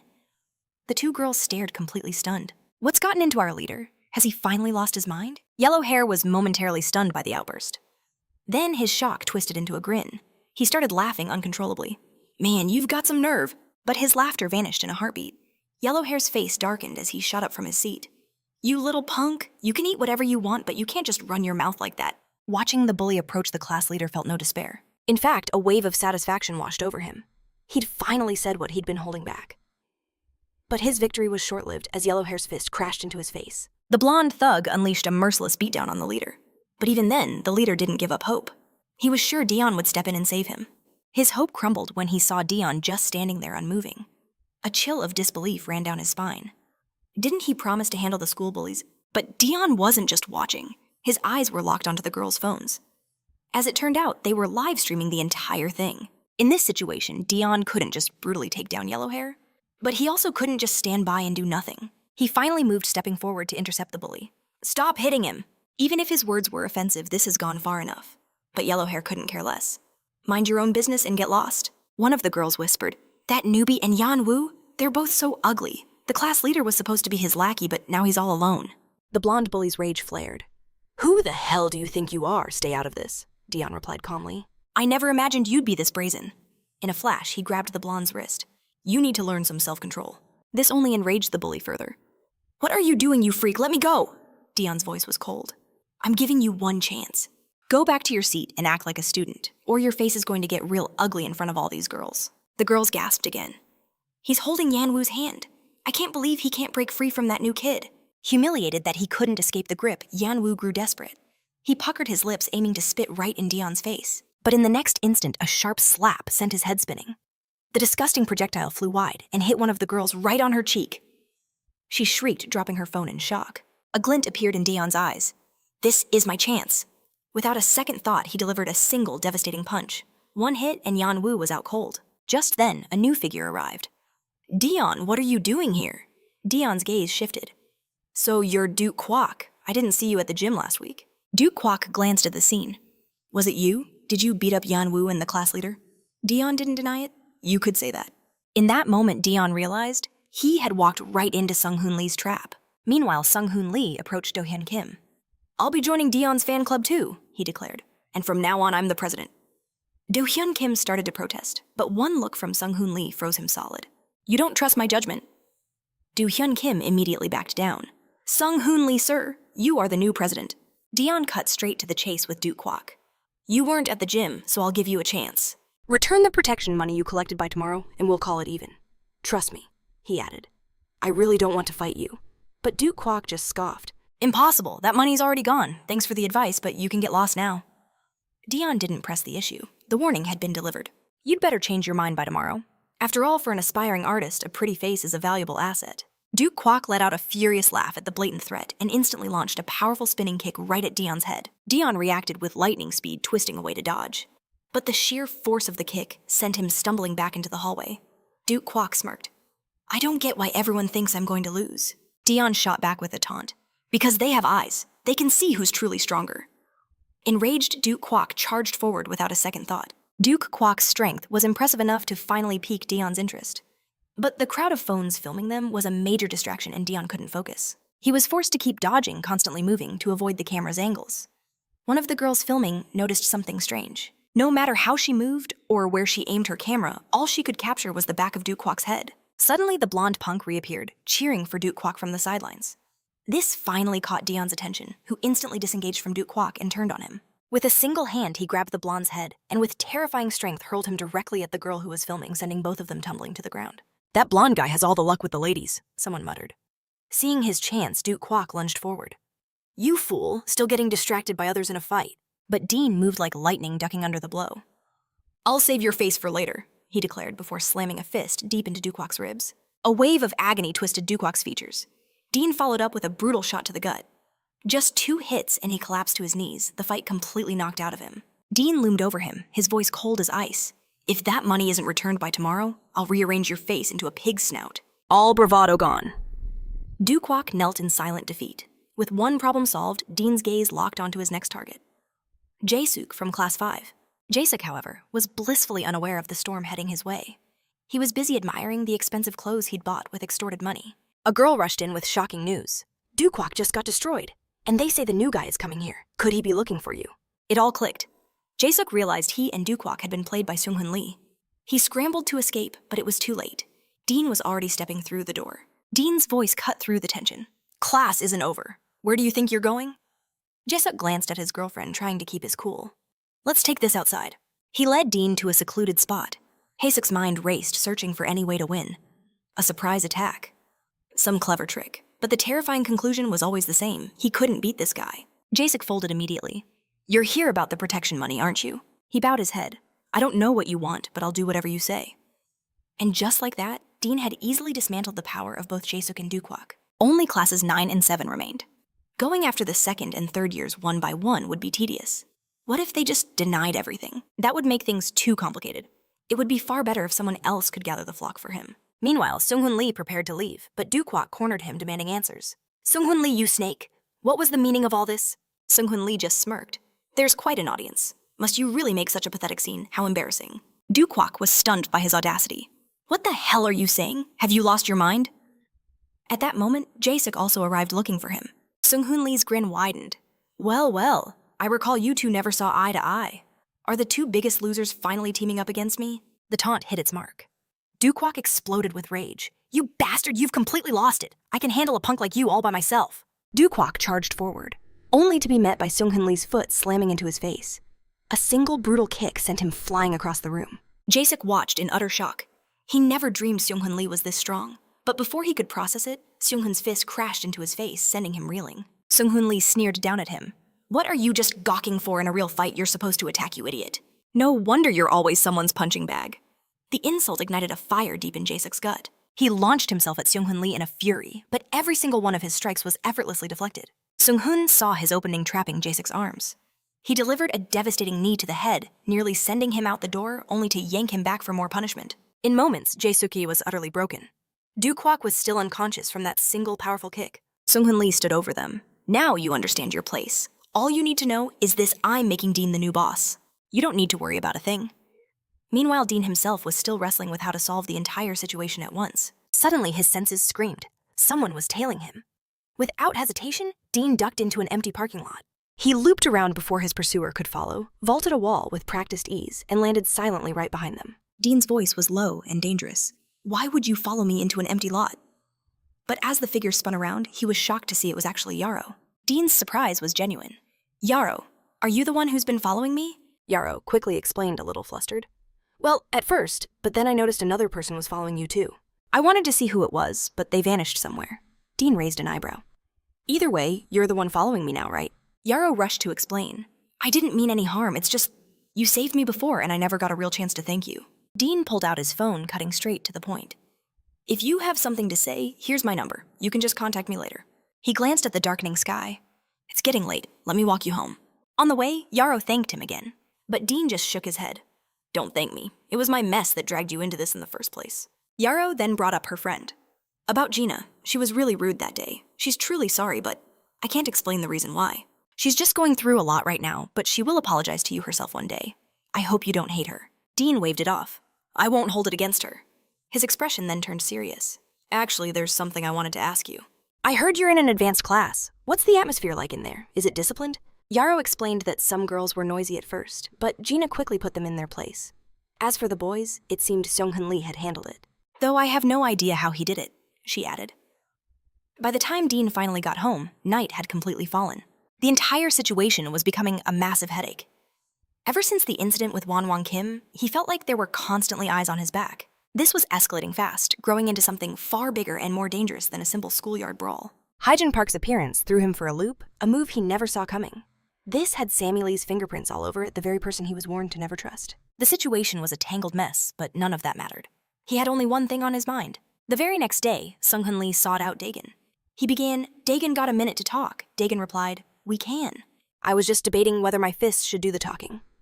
Seung-hoon Lee quickly countered, I never collected any protection fees. He then grabbed Dagon's hand, his voice full of admiration. You are truly amazing. Thanks to you, I'm finally free from that burden. As the leader of Class 9, I had no choice. To protect my classmates, I had to collect the fees, even if it meant being labeled a school bully. But I was always waiting for an opportunity. After seeing you fight, I believe I've finally found that hope. So will you give me a chance to help you? Meanwhile, Do-hun Kim was still hunting for Dagon, determined to get his own justice. But the moment he stormed in, he witnessed an unbelievable sight. Seung-hoon Lee and Dagon were chatting happily, leaving him utterly shocked. Dagon immediately spoke up. You've worked hard enough. From now on, he will handle your matters. Do-hun Kim couldn't believe his ears. Dagon, you must know he's the leader of Class 9. That just means he's a school bully, Seung-hoon Lee calmly retorted. Are you saying every leader is a bully? By your logic, Dagon here is a bully too. Do-hun Kim quickly shook his head, realizing that wasn't what he meant at all. Dagon cut in firmly. I know what worries you, but after our conversation, I can feel his sincerity. And that's enough. No more arguments. You two shake hands. Seung-hoon Lee then insisted that before they begin, they should gather the whole crew. Moments later, up on the school rooftop, Seung-hoon Lee had assembled all of Dagon's followers, preparing to introduce them to the Anti-School Violence Committee. Myung-soo Kim and Manho were stunned, wondering when Seung-hoon Lee had gotten so close to their leader. Mongjun Kim asked what the committee was for, and if it could make them money. Seung-hoon Lee explained that its purpose was much simpler than that. Our ultimate goal is to hunt down every last school bully and beat them into submission. That's basically it. Manho immediately jumped in. None of that matters, but why are you the one organizing this? Dagon's voice cut through the chatter. I commissioned him. I want to completely abolish the corrupt practice of collecting protection fees. Seung-hoon Lee added that he and Dagon share the same vision, and that he will now serve as his right-hand man. I'm not just the leader of Class 9, but also the representative, and you know the reps are the ones who collect the fees. I have contacts in almost every class, so I know who's collecting. I know exactly which bastards we need to break. If Dagon is a rifle, then I am the scope that helps him aim. At that moment, Myung-soo Kim asked why he was seen with the second-year students. Seung-hoon Lee simply said it was a misunderstanding. He was just observing the trouble up close. Dagon cut them off. Enough with the useless chatter. Just tell us the plan quickly. Seung-hoon Lee stated that to end the protection fees, they must find the third-year leader, Suyak Baek. But for some reason, Suyak Baek and his seniors are not in school right now. So we'll deal with the second years first, cutting off their connection to the top. That way, we'll force the third years out of the shadows and crush them all at once. Of course, we need to separate the fee problem from simply dealing with the other trash. We've already taught the first years their lesson. Only Sungwon Gu from class 7 is left right. That guy is trash and a collector. He needs to be corrected. Just then, Do-hun Kim raised a question. I haven't heard about Sungwon Gu causing trouble these days. He just focuses on sports after class and doesn't bother students much, does he? Sung-hoon Lee's expression darkened. Let me explain his after-class activities. His malice is the purest kind because it's hidden. His obsession with technique has turned him into a demon. His sports class is full of skilled fighters and he uses them to satisfy his desires. For example, he forces them to fight while he analyzes their different combat styles and technical traits, and how they apply them in real combat. Do-hun Kim was confused and asked why he would do such a thing. Sung-hoon Lee explained, he's no longer content with improving his own techniques. He seeks to perfect them through the bloodshed of others. And I'm willing to bet he will be the first one to come looking for Dagon. He saw Dagon's fighting technique against Dojin Park and how it pushed Dojin past his limits. For a freak obsessed with technique, that's an irresistible temptation. How could he possibly resist? He's probably already obsessed with every detail of that fight. As the day ended, Manhwa and the others were together when Myung-soo Kim looked back and muttered, I don't know why, but I just don't like Sung-hoon Lee. That guy is just weird. But Manhwa simply said, I don't know about that. Everything he said made perfect sense. Musuku Kim claimed to know everything. Yet there was something strange about him. He declared that Doon could prove useful and gave a simple order. Let him do as he pleases. Elsewhere, Sun-hoon Lee ventured into second-year territory, seeking out the leader of the bullies. With no time for pleasantries, he immediately asked for a status report. Have you located Suyak Baek? The leader sighed defeated. We can't find him anywhere. A knowing smirk played on Sun-hoon Lee's lips. I told you that you wouldn't. His mind is consumed by other pursuits now. He's been a ghost at this school for a long time. The leader pressed on. Forget him then. What's the plan? Sun-hoon Lee's confidence was absolute. Don't worry, everything is falling perfectly into place. I will send the signal soon. Just ensure your preparations are complete before then. After all, a mighty storm is about to break. Meanwhile, at Sung Hwang-woo's location, things were just as predicted. He orchestrated duels between classmates, meticulously noting every observation. But a sense of futility washed over him. The data was worthless. It was like studying the physical limits of ordinary humans. A nearby student interjected, but they aren't ordinary people. These are the top athletic experts in our class. What's wrong with you? You've been acting odd. Sung Hwang-woo rose to his feet, halting the fight. He then summoned the 10 greatest sports experts before him. In a moment, the hand-picked elites gathered to hear his command. Sung Hwang-woo stared down a student named Ikubai. Last time when I choked you, what did you feel? Did you brush against your limits? Or did you sense the power to transcend them? It seemed he felt nothing, but that was irrelevant. Next time, Sung Hwang-woo promised, you will be given a special role. This was all a carefully constructed stage designed to analyze Doon's fighting techniques. Sung Hwang-woo commanded his classmates to fake a beatdown, the perfect bait for Sun-hoon Lee to call Doon for help. The message was sent and the trap was sprung. As soon as he got the call, Doon bolted towards the scene. But another call from Sun-hoon Lee came through. Something's come up, he lied. I might be late. In truth, Sun-hoon Lee was already there, hidden amongst Sung Hwang-woo's group, arriving long before Doon. While Doon was being manipulated, Do-hyun Kim was relaying the intel to Manho's crew. When Doon finally arrived, the performance was in full swing. It was difficult for the student to act like he was being beaten, mostly because the blows he was taking were painfully real. Doon scanned the isolated area. You guys sure know how to pick a spot. I happen to like places like this, where we can go all out with no interruptions. His eyes swept the area, but there was no sign of Sung Hwang-woo. Still, Doon felt no need to rush. He was confident that once he finished cleaning up the pawns, the mastermind would have no choice but to show himself. Meanwhile, Sung Hwang-woo observed from a hidden perch through binoculars. Why are we doing this? An underling asked. Because ordinary people, Sung Hwang-woo explained, can never surpass their limits. Only a chosen few have that potential. The boy was confused. But these are the best fighters from Class 7. Aren't they strong? Sung Hwang-woo scoffed. No, they will be defeated in an instant. Their only purpose is to draw out Doon's combat data for my analysis. But at that moment, a new voice echoed from behind them. Using your own friends as sacrificial lambs? You're a real piece of work. To their astonishment, it was Sang Bosum. He casually asked, Am I late? Sung Hwang-woo simply smiled. You're right on time. Down below, Doon readied himself as a single challenger stepped forward for a one-on-one duel. From his vantage point, Sung Hwang-woo analyzed the fighter. He's an outboxer with the same style as Sang Bosum. He explained Sang Bosim only lost to Deun because he was fighting blind, while Deun already had intel on him from Manhwa. Sang Bosim nodded in agreement, vowing, under any other circumstances, I would never lose to him. Sung Hwang-woo grinned. And that's why today is the rematch I prepared for you. For now, we watch. At this, the student beside him grew even more confused. If Sung Hwanggu knew about what happened with Dojin Park, then Sang Bosim stood no chance against the current Dune. Down on the battlefield, Dune was ready. He instantly identified his opponent as an outboxer. The fighter wasted no time on words and charged forward with his full power. But an attack that direct could never land on Dune. Still, the footwork. It was a mirror image of Sang Bosim's fighting style. With one effortless counter, he sent the guy stumbling back. Dune closed the distance, landing a heavy kick that made him stagger. A final punch ended the fight. The entire exchange took only 2.5 seconds. Dune coolly took off his jacket and turned his attention to the others. The physical education class should be the cream of the crop, but this is just disappointing. Let's wrap this up. I don't have time to play games with you.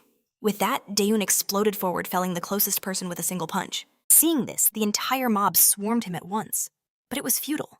Like moths to a raging fire, they rushed forward only to be struck down one after another. In less than 2.5 minutes, Dune had neutralized almost everyone. Only a single opponent remained on his feet. Having witnessed the absolute carnage, this last man finally prepared to make his move. Seeing this, Dune spoke. I had some hopes for you guys, but this mob is just too weak. I hope you're different from them. From the building opposite, Sang Bosim was in shock. He couldn't process what he was seeing. Were his classmates this weak, or had Dune become a monster? Sung Hwanggu's voice cut in. Watch this last guy carefully. You know him. Besides me, he is the strongest fighter in all of Class 7. And unlike you, he is a speed boxer.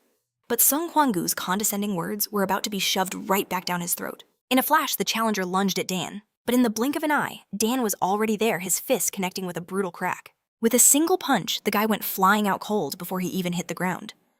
Seeing this, Dean could only sigh. He thought this time might be different, but they were all just the same. He then began the interrogation, demanding to know Sung Hwanggu's location. At that very moment, Manhwa No and his crew stormed the construction site. Misu Kim wondered aloud why Sung Hun Lee only warned Dune. Manho grew thoughtful, but there were no easy answers. Suddenly, Misu Kim spotted him. Sung Hwanggu's position was exposed. Wasting no time, they prepared to make their move. Meanwhile, watching from above, Sang Bosim's eyes gleamed as he saw Dean effortlessly dismantle his men. Sung Hwanggu tried to warn him, but Sang Bosim was lost in his own arrogant delusion. It's not that he's strong. These guys are just pathetically weak.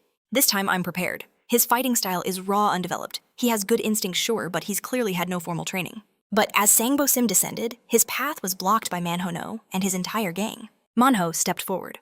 What are you doing here? Sang Bosim scoffed back. What is a bunch of useless trash like you doing here?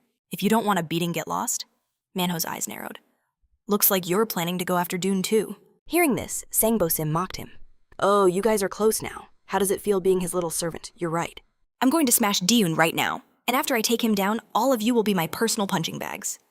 At this, Manho just laughed. You must be dreaming. Even if you get lucky enough to beat Dune, you are no longer a match for me. A flash of humiliation crossed Sang Bosim's face, remembering his previous defeat. That was a dirty move, he spat. You fought unfairly. Manho's voice turned cold. So what, outside of school, the rules are different? Sang Bosim just sneered. Just a dumb idiot who only knows how to swing a weapon. Fine, I'll warm up by taking you down first. Misu Kim and Ho Jang moved to help, but Manho stopped them. No need, let's maintain some dignity. I'll take care of him myself. In the next instant, Sang Bosim exploded forward, his speed so incredible it even shocked Manho. Manho reacted his pen, flashing like a blade, but Sang Bosim dodged with ease and buried a heavy punch into Manho's ribs. The blow staggered Manho, putting him on the defensive, against Sang Bosim's ferocious barrage of attacks. There was no room to counter. In a desperate move, Manho wildly swung his pen, forcing Sang Bosim to create some distance. But the reprieve was short-lived. Sang Bosim was on him again in a heartbeat. Manho frantically swung the pen to defend himself, but Sang Bosim danced around every strike, answering each miss, with a punishing, well-aimed punch. This brutal cycle repeated over and over. With childish moves like these, Sang Bosim mocked, Do you really think you can defeat me? From a high platform, Sung Hun Lee watched completely baffled by the scene. Is Manho really that stupid, he wondered? His attacks are completely meaningless. The pen's swing was too wide. Sang Bosim would land his own hit first. Manho seemed to realize his mistake, but his opponent was simply too fast. Suddenly, Manho shifted tactics, lashing out with a vicious kick to Sang Bosim's shin, making him retreat a few steps. Sang Bosim winced. This scene feels familiar. That's how Dune beat me. Unfortunately for you, you're much weaker than Dune. That kick didn't affect me, but my punches will. Just then, a sharp pain shot through Sang Bosim's hand. Manho slowly rolled up his sleeve, revealing an arm covered in multiple steel watches. I'm sensitive about time, so I wear a few. Seeing this, Sang Bosim charged again. You're a psychopath. Manho tried to use the same trick, but Sang Bosim predicted it striking first with a solid punch. Manhwa gritted his teeth and stood his ground. Sangbo Sim mocked him, "You're still just as weak." Meanwhile, Misu Kim and Hojong finally arrived upstairs. Sung Hwanggu greeted them. "Looking for Dun He's in the building next door." As they went to call him, Sung Hwanggu's bodyguard made his move. A devastating flying kick slammed right into Misu Kim, knocking him to the ground before the attacker landed, and kicked Hojong. "No need to call Dun. We're done here today." Furious, Hojong shouted, "What do you want?" The man just smirked. "It's no use telling you. When you faint, you won't remember a thing." Hojong didn't believe it. "You think you can take me down whenever you want." Sung Hwanggu interrupted. "Sangbo Sim's fight is almost over." "Let's go quickly," he urged. But the bodyguard replied, "Relax. Dealing with an idiot is my specialty." Down below, the fight was indeed reaching its end. Manhwa held his pen at the ready. "It's over for you." Sangbo Sim just laughed. "I'm not done yet," he roared, lunging forward. Manhwa swung the pen, forcing a retreat. Sangbo Sim saw an opening and moved to counter, only to walk directly into a brutal kick to the ribs. Sangbo Sim sneered, "Your kicks are pathetically weak." But a searing pain suddenly forced him to his knees. Sangbo Sim was in pure shock. What's happening?" Manhwa scoffed. "You think I'm that stupid I struck with the toe of my steel-toed boots?" The sheer agony of that blow was unimaginable. "I've won, which means you're no match for Dian." "Don't mess with me," Sangbo Sim seethed. "This isn't over yet." Manhwa raised his leg for another kick, and the mere threat sent a wave of agony through Sangbo Sim's brain. But Manhwa was injured too, barely able to stand. Just then, Diyun appeared. "Manhwa, what are you doing here?" Seong Hwangu, annoyed he missed the rematch, was about to leave with his friend, but noticed the guy was still struggling against Hojong. The fighter just couldn't bring Hojong down, who was desperately sending a message to Diyun. Seeing this, Seong Hwangu approached. "Are you stalling for time?" The guy shot back. "He's too tough, I can't take him down." Seong Hwangu replied, "Your attacks are useless." Effortlessly hoisting the still-typing Hojong, he declared, "Against a durable opponent, you must inflict effective damage." With a powerful shoulder strike, he slammed Hojong to the ground, knocking him out cold. The guy muttered, "He's just built different." "It's not that I'm weak." His eyes darted to Misu Kim, who was stirring. The guy rushed to finish him off, but out of nowhere, a powerful kick sent the attacker flying. The newcomer followed up with a punch that flattened him instantly. Misu Kim stared in disbelief as the figure turned. It was Sung Hun Lee. "Why are you here?" he asked coldly. "I didn't call you." Misu Kim explained, "We were worried about Dian." Sung Hun Lee cut him off. "That's exactly why I didn't call. You're weak, you just get in the way." "Where is Diyun?" Misu Kim demanded. As if on cue, Diyun walked in with Manhwa. "What's this a party without me?" Sung Hun Lee replied. "Seong Hwangu is planning something." Diyun turned to him. "What's the situation?" Seong Hwangu didn't bother hiding it. "I gathered the 10 strongest fighters in our class for a little fight to analyze their tactics. I've collected enough data. I'm leaving to organize another battle." Diyun's voice was ice. "You're not going anywhere. Tonight you die." "Let's change the venue," Seong Hwangu offered. "I want to fight you properly." Diyun just sighed. "So troublesome." Seong Hwangu pressed. "Don't you want a more spacious arena?" "I'll use techniques I copied from your own fights." In a flash, Diyun's shoe flew straight at Seong Hwangu's head. Seong Hwangu snatched it from the air, stunned. "What are you doing?"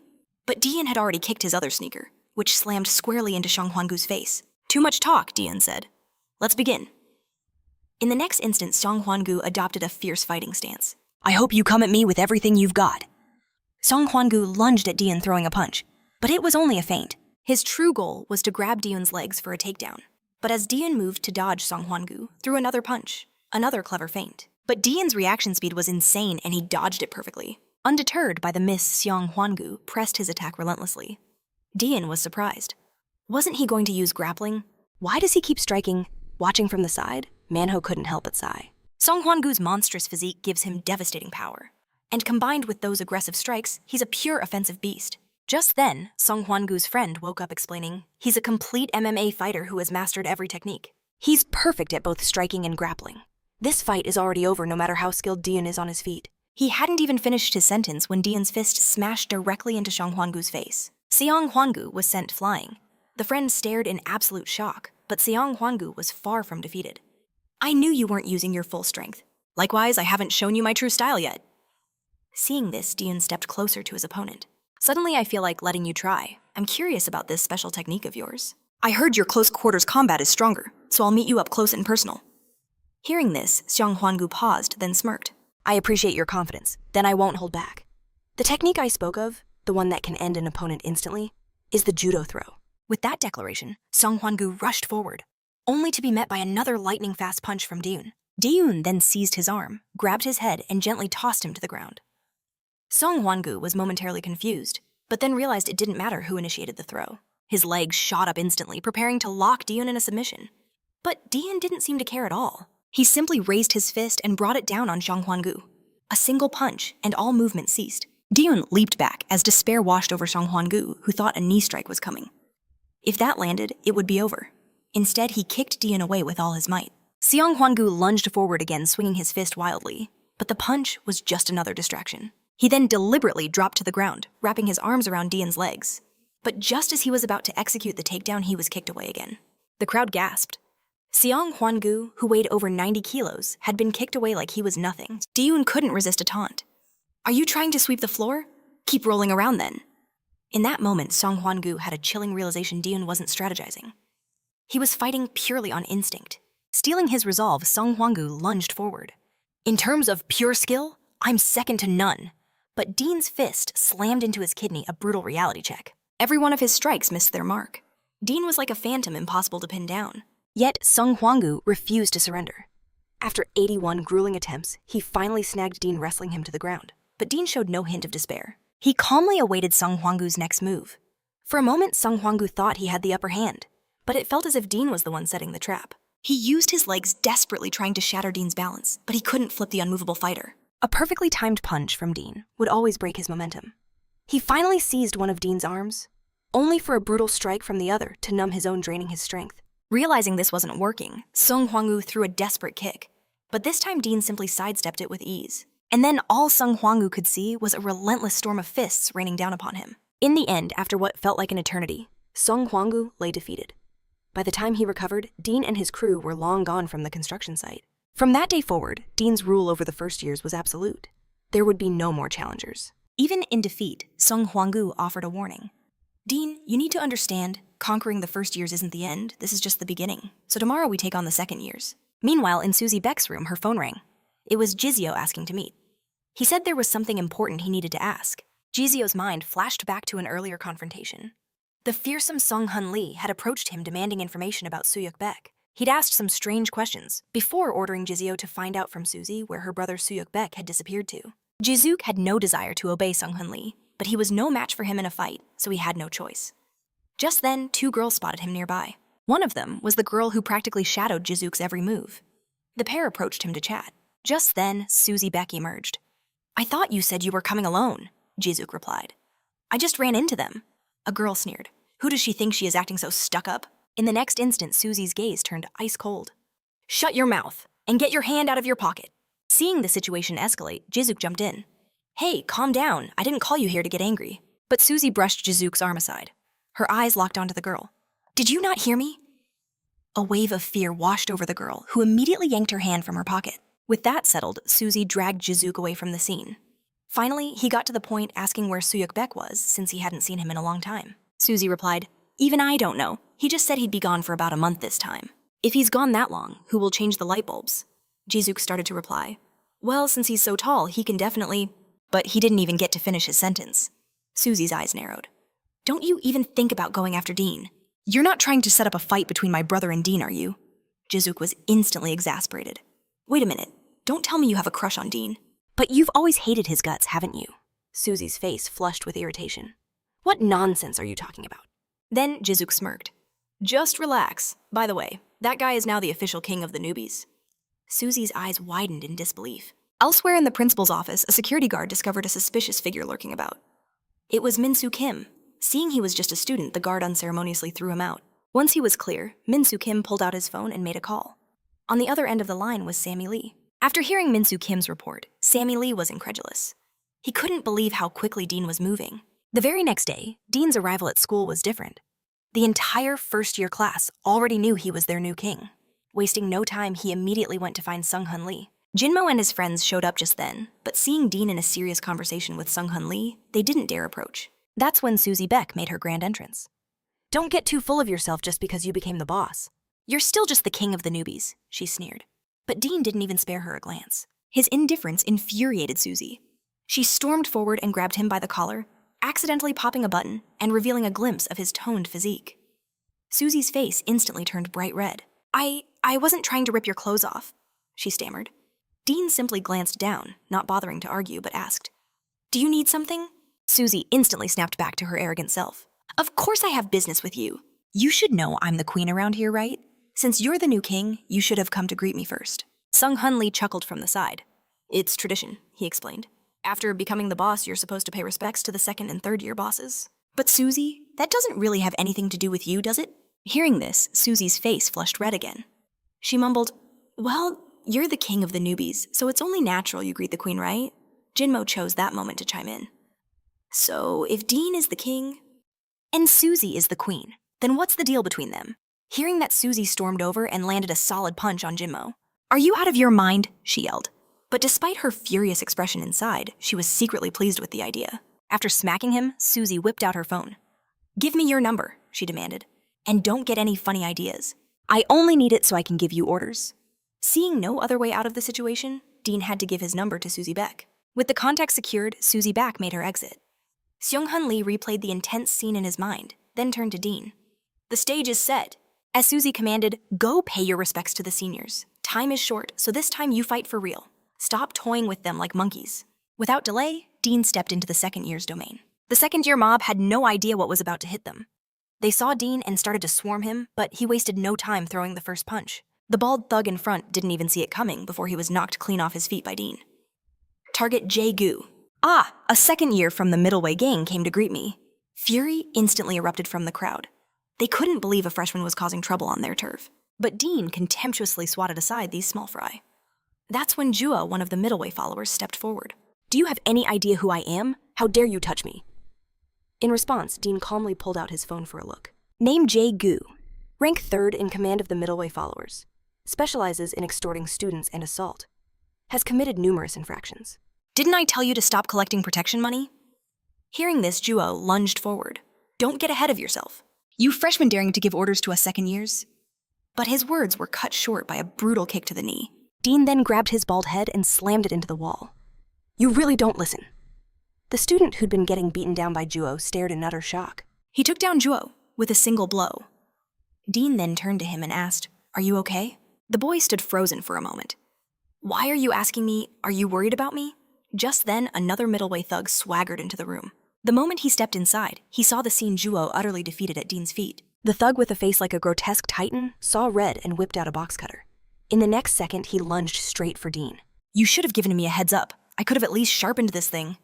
Seeing this, Dean snatched a nearby chair and hurled it at him. "Sharp or not, who cares? Save it for opening boxes." Before the thug could react, Dean's kick slammed into his stomach, sending him flying out of the room. Dean calmly walked up to the thug and in front of everyone delivered another crushing kick. The commotion drew a crowd in the hallway. Seeing them, Dean spoke. "All second-year members of the middleway, get out of my sight." The crowd instantly seethed with anger. "This punk hasn't even grown hair yet, and he's acting crazy. This is our territory." With that, a wave of students charged at Dean, but he didn't even flinch. To him, this mob was nothing but ants. With a single punch, he dropped the first guy. Then Dean re-entered the room. A chorus of screams echoed from within. In the next second, a body was thrown out. Soon after Dean left room 22, unharmed, turned and headed for room 23, where the cream of the crop waited. The crowd in room 3 attacked Dean the moment they saw him. But unfortunately for them, they were pathetically weak and were dismantled in less than 3 exchanges. One of them, in a panic, grabbed his phone to message Ju Gongyang and Zhao Kuan. In a flash, Dean appeared right in front of him. "Hey, Baldy, you're also one of the middleway followers." The thug instantly broke into a cold sweat. "Messaging your boss, Ju Gongyang now, are we good? You should have done that from the start. Go on, call your whole bald gang here." At that exact moment on the other side of campus, Misuk Kim received a call from Sammy Lee checking in on the anti-bullying mission. Misuk Kim reported that it was now the second year's turn. But this would take longer than dealing with the first years. After all, the second year hierarchy was stable, unlike the freshmen who still lacked a leader. Compared to the first years, the second years were more like an organized gang acting as one. And indeed, at that moment, Ju Gongyang had already arrived with his crew to face Dean. As he entered, he saw Dean casually enjoying a massage. "You're late. Is this everyone?" Seeing this, Ju Gongyang was furious. "How dare you attack the second years?" Dean coolly replied, "Don't just stand there, come on in." With that, Ju Gongyang stormed into the room. "I guess as your senior, I'll need to teach you some manners. With a heart full of compassion, I will send you to the other world." After his declaration, Ju Gongyang's entire gang charged forward at once. Dean grabbed a chubby thug near him, using the boy as a human shield, making him sweat bullets. In the next instant, Dean slammed his fist into another guy's kidney. The excruciating pain sent the man collapsing to his knees.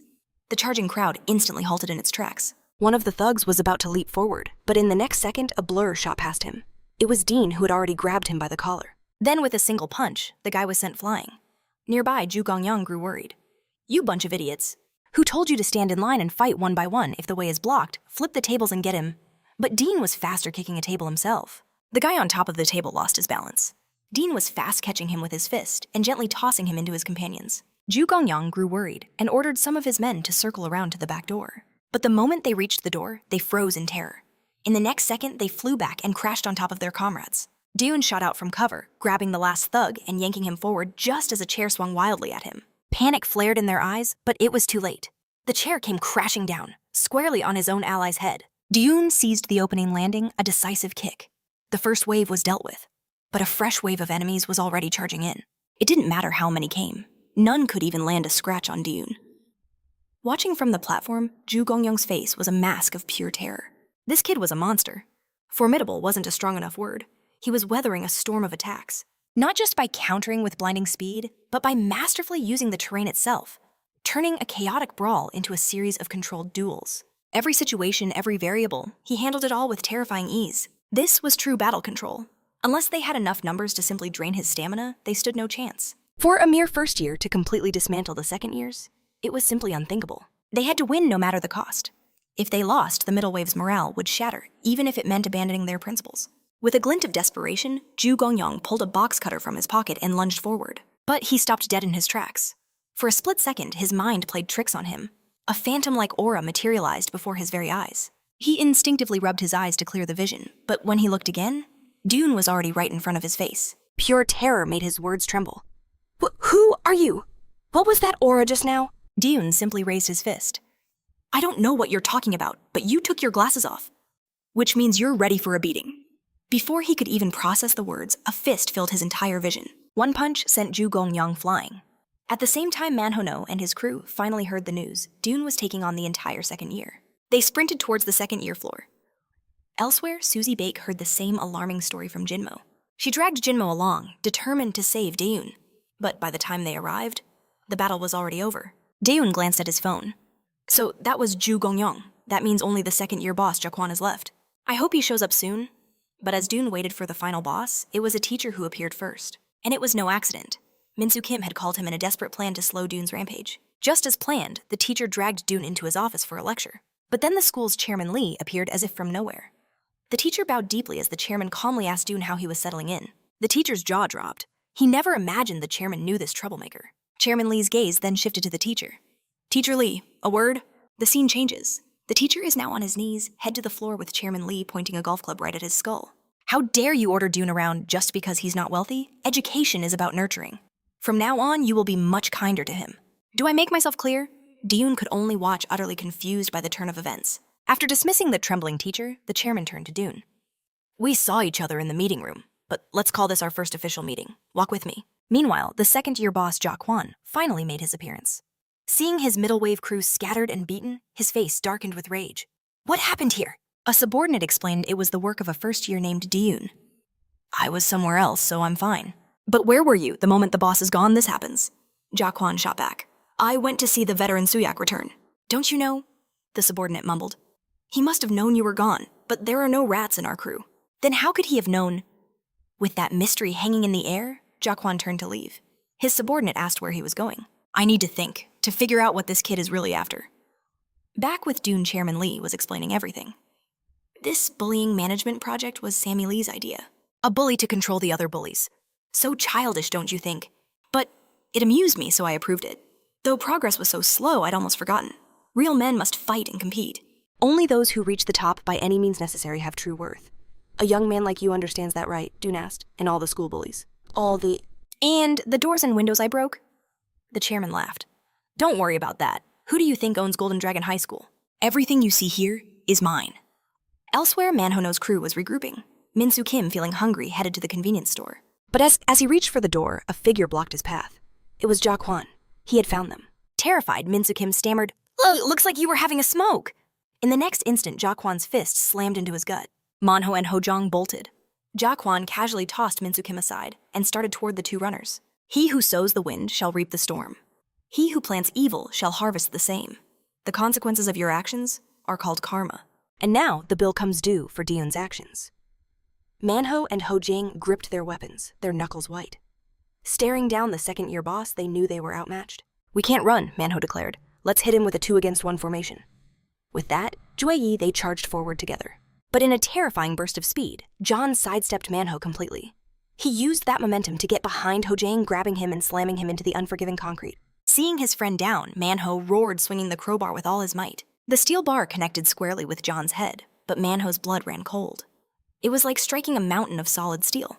The attack didn't even leave a scratch as Jane rose and turned his gaze on Manhwa. "Ever heard of the adamant body?" he sneered. Manhwa played dumb. "Let me see, what's that again?"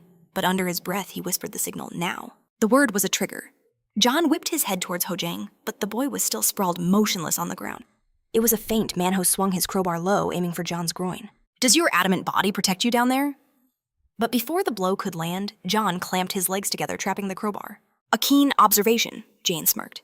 "But unfortunately for you, I have no plans of becoming a eunuch." In the next instant, a thunderous crack echoed as Manhwa was sent flying, crashing hard, several meters away. Behind John, Hojang had finally stirred, coming back to his senses. He charged forward, his fist armed with menacing brass knuckles. Jane simply grabbed his rosary, turning to meet the assault head-on. A single, perfectly timed punch sent the brass knuckles flying from Hojang's hand. John followed up with a vicious uppercut to the gut, nearly forcing last night's dinner out of him. But the brutal assault wasn't over. He raised both hands high, bringing them down like hammers on Hojang's back. After that devastating blow, Hojang went completely still. With his 2 opponents crushed, John walked slowly towards Manhwa. "Anyone connected to Dion will be purged by my hand. This is his karma." Manho's mind raced. "This is bad. This guy isn't human. There's no way I can beat him. Is this really how I go to hell? My whole life has been like walking on thin ice. Will I ever reach the other side?" But then a voice shattered Manho's desperate thoughts. Juhi Park had appeared from nowhere, looking down at him. "Manhwa, what are you doing just lying there on the ground?" "Run!" Manhwa screamed, his voice filled with panic. "Get out of here! It's dangerous!" But it was too late. John had already fixed his predatory gaze on Juhi Park. "Are you one of Dion's as well? If so, you have only him to blame." Seeing John clench his fist, Manhwa shouted again, begging Juhi Park to escape. The next instant, Juhi Park vanished in a flash. John's punch met nothing but empty air. Standing in his place, holding Juhi Park safe, was none other than Dion. "John," Dion said, his voice calm and cold. "You delivered yourself right to my doorstep. You just saved me the trouble of hunting you down." Daeun instructed Juhi Park to get to safety as John slowly approached him, a twisted grin on his face. "I've been waiting for you, Daeun. You humiliated the followers of my middle-way gang. I was going to return the favor to your little friends, but now that you're here, I can't hold back my excitement. I'll be the one to personally send you to hell." News of the impending showdown spread like wildfire, drawing a massive crowd. Daeun remained perfectly relaxed. "I told you, this is what happens when you try to collect protection money." Just then, a voice called out from a nearby doorway. "Daeun, don't let your guard down. This guy is a monster." It was Manhwa warning his friend. "He's inhumanly fast, and his body is like iron," Manhwa continued. "Even a weapon couldn't hurt him." Daeun's eyes narrowed. He could see Jane's aura was different now. "He's broken through to a higher level." Rage boiled within Jan, veins pulsing on his temples. "This time I'll drag you to hell for real," he roared. Daeun easily dodged the charge. "Then show me what you've got." A deafening boom erupted as Jane was sent soaring through the air. The onlookers stared in utter disbelief. No way! Could anyone survive a hit like that and be unharmed? Meanwhile, Susie Beck from Class 6 heard the commotion. She grabbed Jinmo, determined to go and save Dion. But after that single punch, John finally understood why Dojin Park was no match for him. "Looks like you have a few tricks," Dion commented. "But against me, it's not enough." In response, John brought his hands together in prayer. "I have received the Buddha's blessing. I cannot be harmed." At that moment, Susie Beck finally arrived on the scene. Seeing the intensity of the fight, she couldn't help but worry.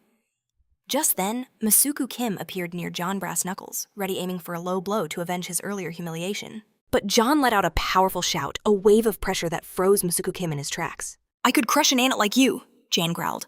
"But I don't have time to waste. You'll fall together with Dion." He raised his foot, stomped down hard, and bellowed, "Sixth sense, flash step, chi-chi." In the blink of an eye, John reappeared right in front of Dion.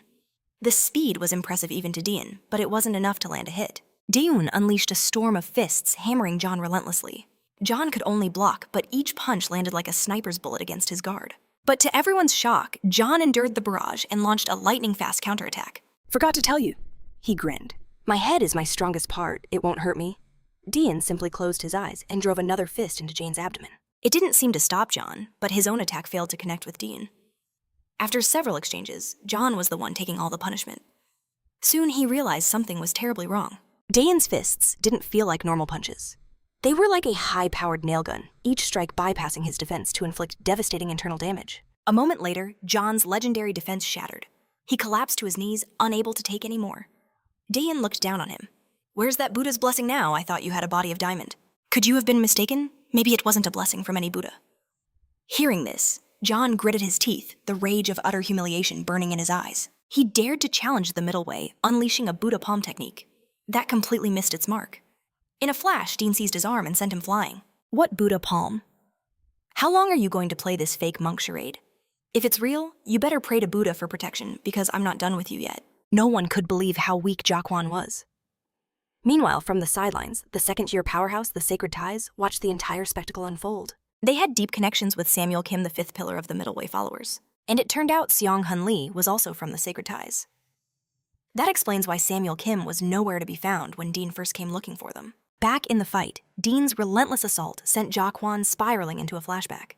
He was once a golden boy, a rich heir who had the world at his feet. Everything he could ever desire was his for the asking. But one day, Kuan noticed a terrifying truth. He was starting to go bald just like his father. Kuan realized he could have anything in the world, except a full head of hair. Then he saw it an advertisement for a hair transplant. He immediately begged his father, but it was too late. The family company had gone bankrupt. In an instant, Kuan lost everything. So he shaved his head completely and enrolled in Golden Dragon, driven by a new purpose to make enough money to get his hair back.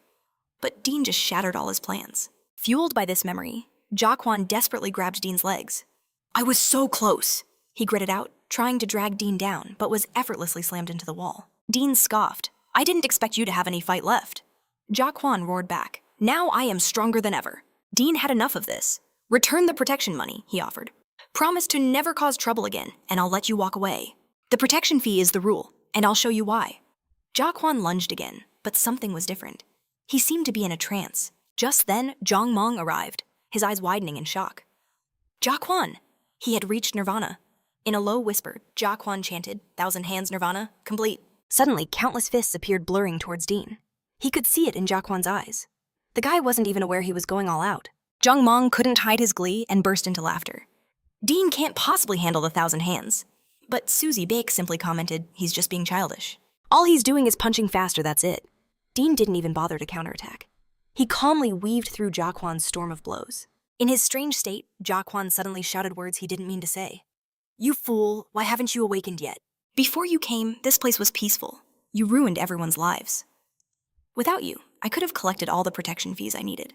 I would have understood the principle of having nothing. Not only would I get closer to advanced nirvana, but I could finally get a hair transplant. The moment the words escaped his lips, Kuan froze in shock. Why did I say my heart's true desire out loud? Nearby, Jong Mong was just as stunned. He suddenly remembered Kuan trying to convince him to shave his head too. Dean smirked. So you finally revealed what's in your heart.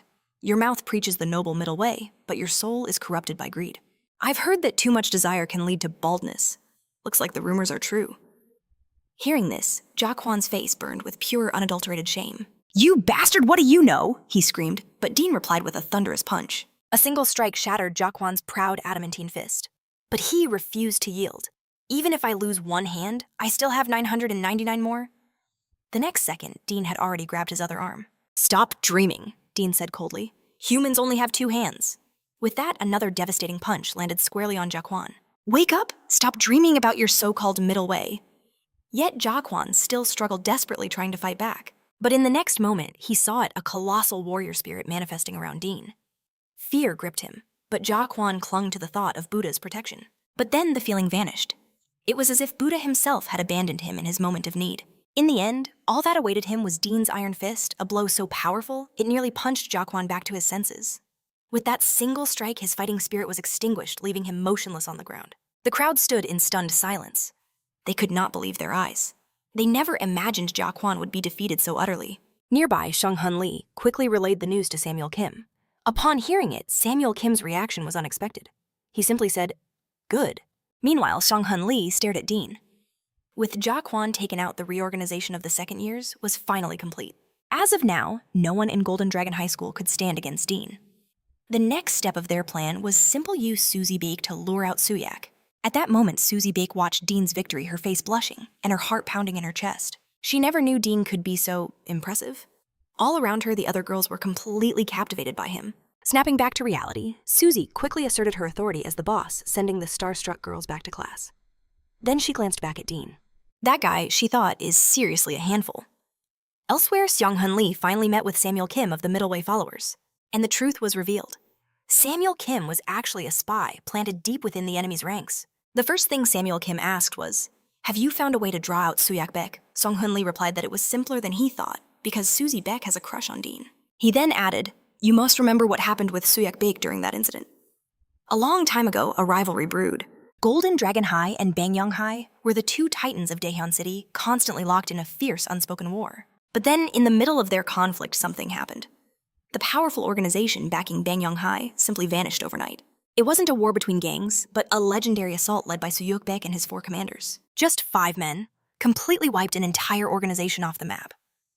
From that day on, Bangyang High never dared to cross Golden Dragon High again. Suyak Baek never bothered with the petty conflicts between Golden Dragon and Bangyang. He only stepped in this one time because some fool from their ranks had the nerve to stalk his sister Susie Baek on her way home. Hearing this, Samuel Kim misunderstood completely, thinking Sun-hun Lee wanted Dan to approach Susie's house with flowers and weights as if he knew Dan had a crush on her. Sun-hun Lee just laughed.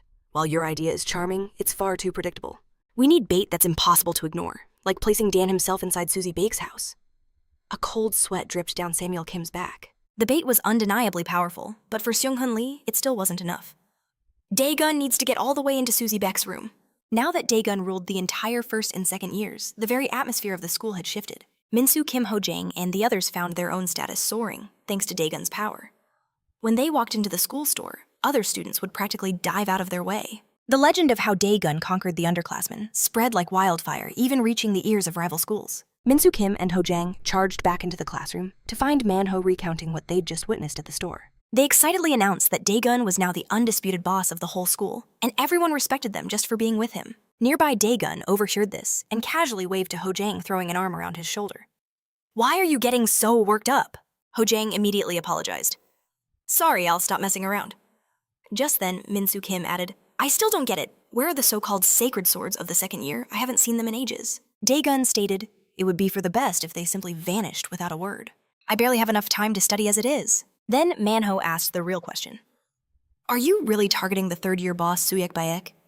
He hasn't shown up to school in forever, and besides Susie Baek, nobody knows where he is. We can't exactly threaten Susie Baek, can we?" At that exact moment, Sun-hun Lee materialized. Finding Suyak Baek is simple. All you need to do is build a good relationship with Susie Baek. Then you can ask her yourself. Nearby, Minsu Kim saw the problem with that plan. "That girl acts like a queen. How are we supposed to get close to her? She'd probably chew our heads off just for talking to her." He turned to look at Juhi Park. "I thought you two were pretty close." That's when Sun-hun Lee's eyes lit up. "I have a brilliant idea. Why don't we celebrate Daegun becoming the boss by throwing a barbecue party on the terrace? And inviting Susie Baek?" At the mention of barbecue, Minsu Kim and Ho-jang were instantly hyped. Even Manho looked forward to it, but Daegun thought it was just a pain. Then Ho-jang spoke the magic words. "Barbecue always goes with beer. What do you say, Daegun?" Hearing the word beer Daegun was reminded of his old work life drinking after a hard day. He had to admit he was tempted. Seeing this opening, Sung-hun Lee moved in to give his support.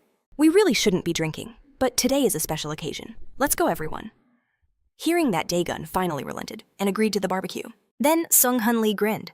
"I'll take care of handling Susie."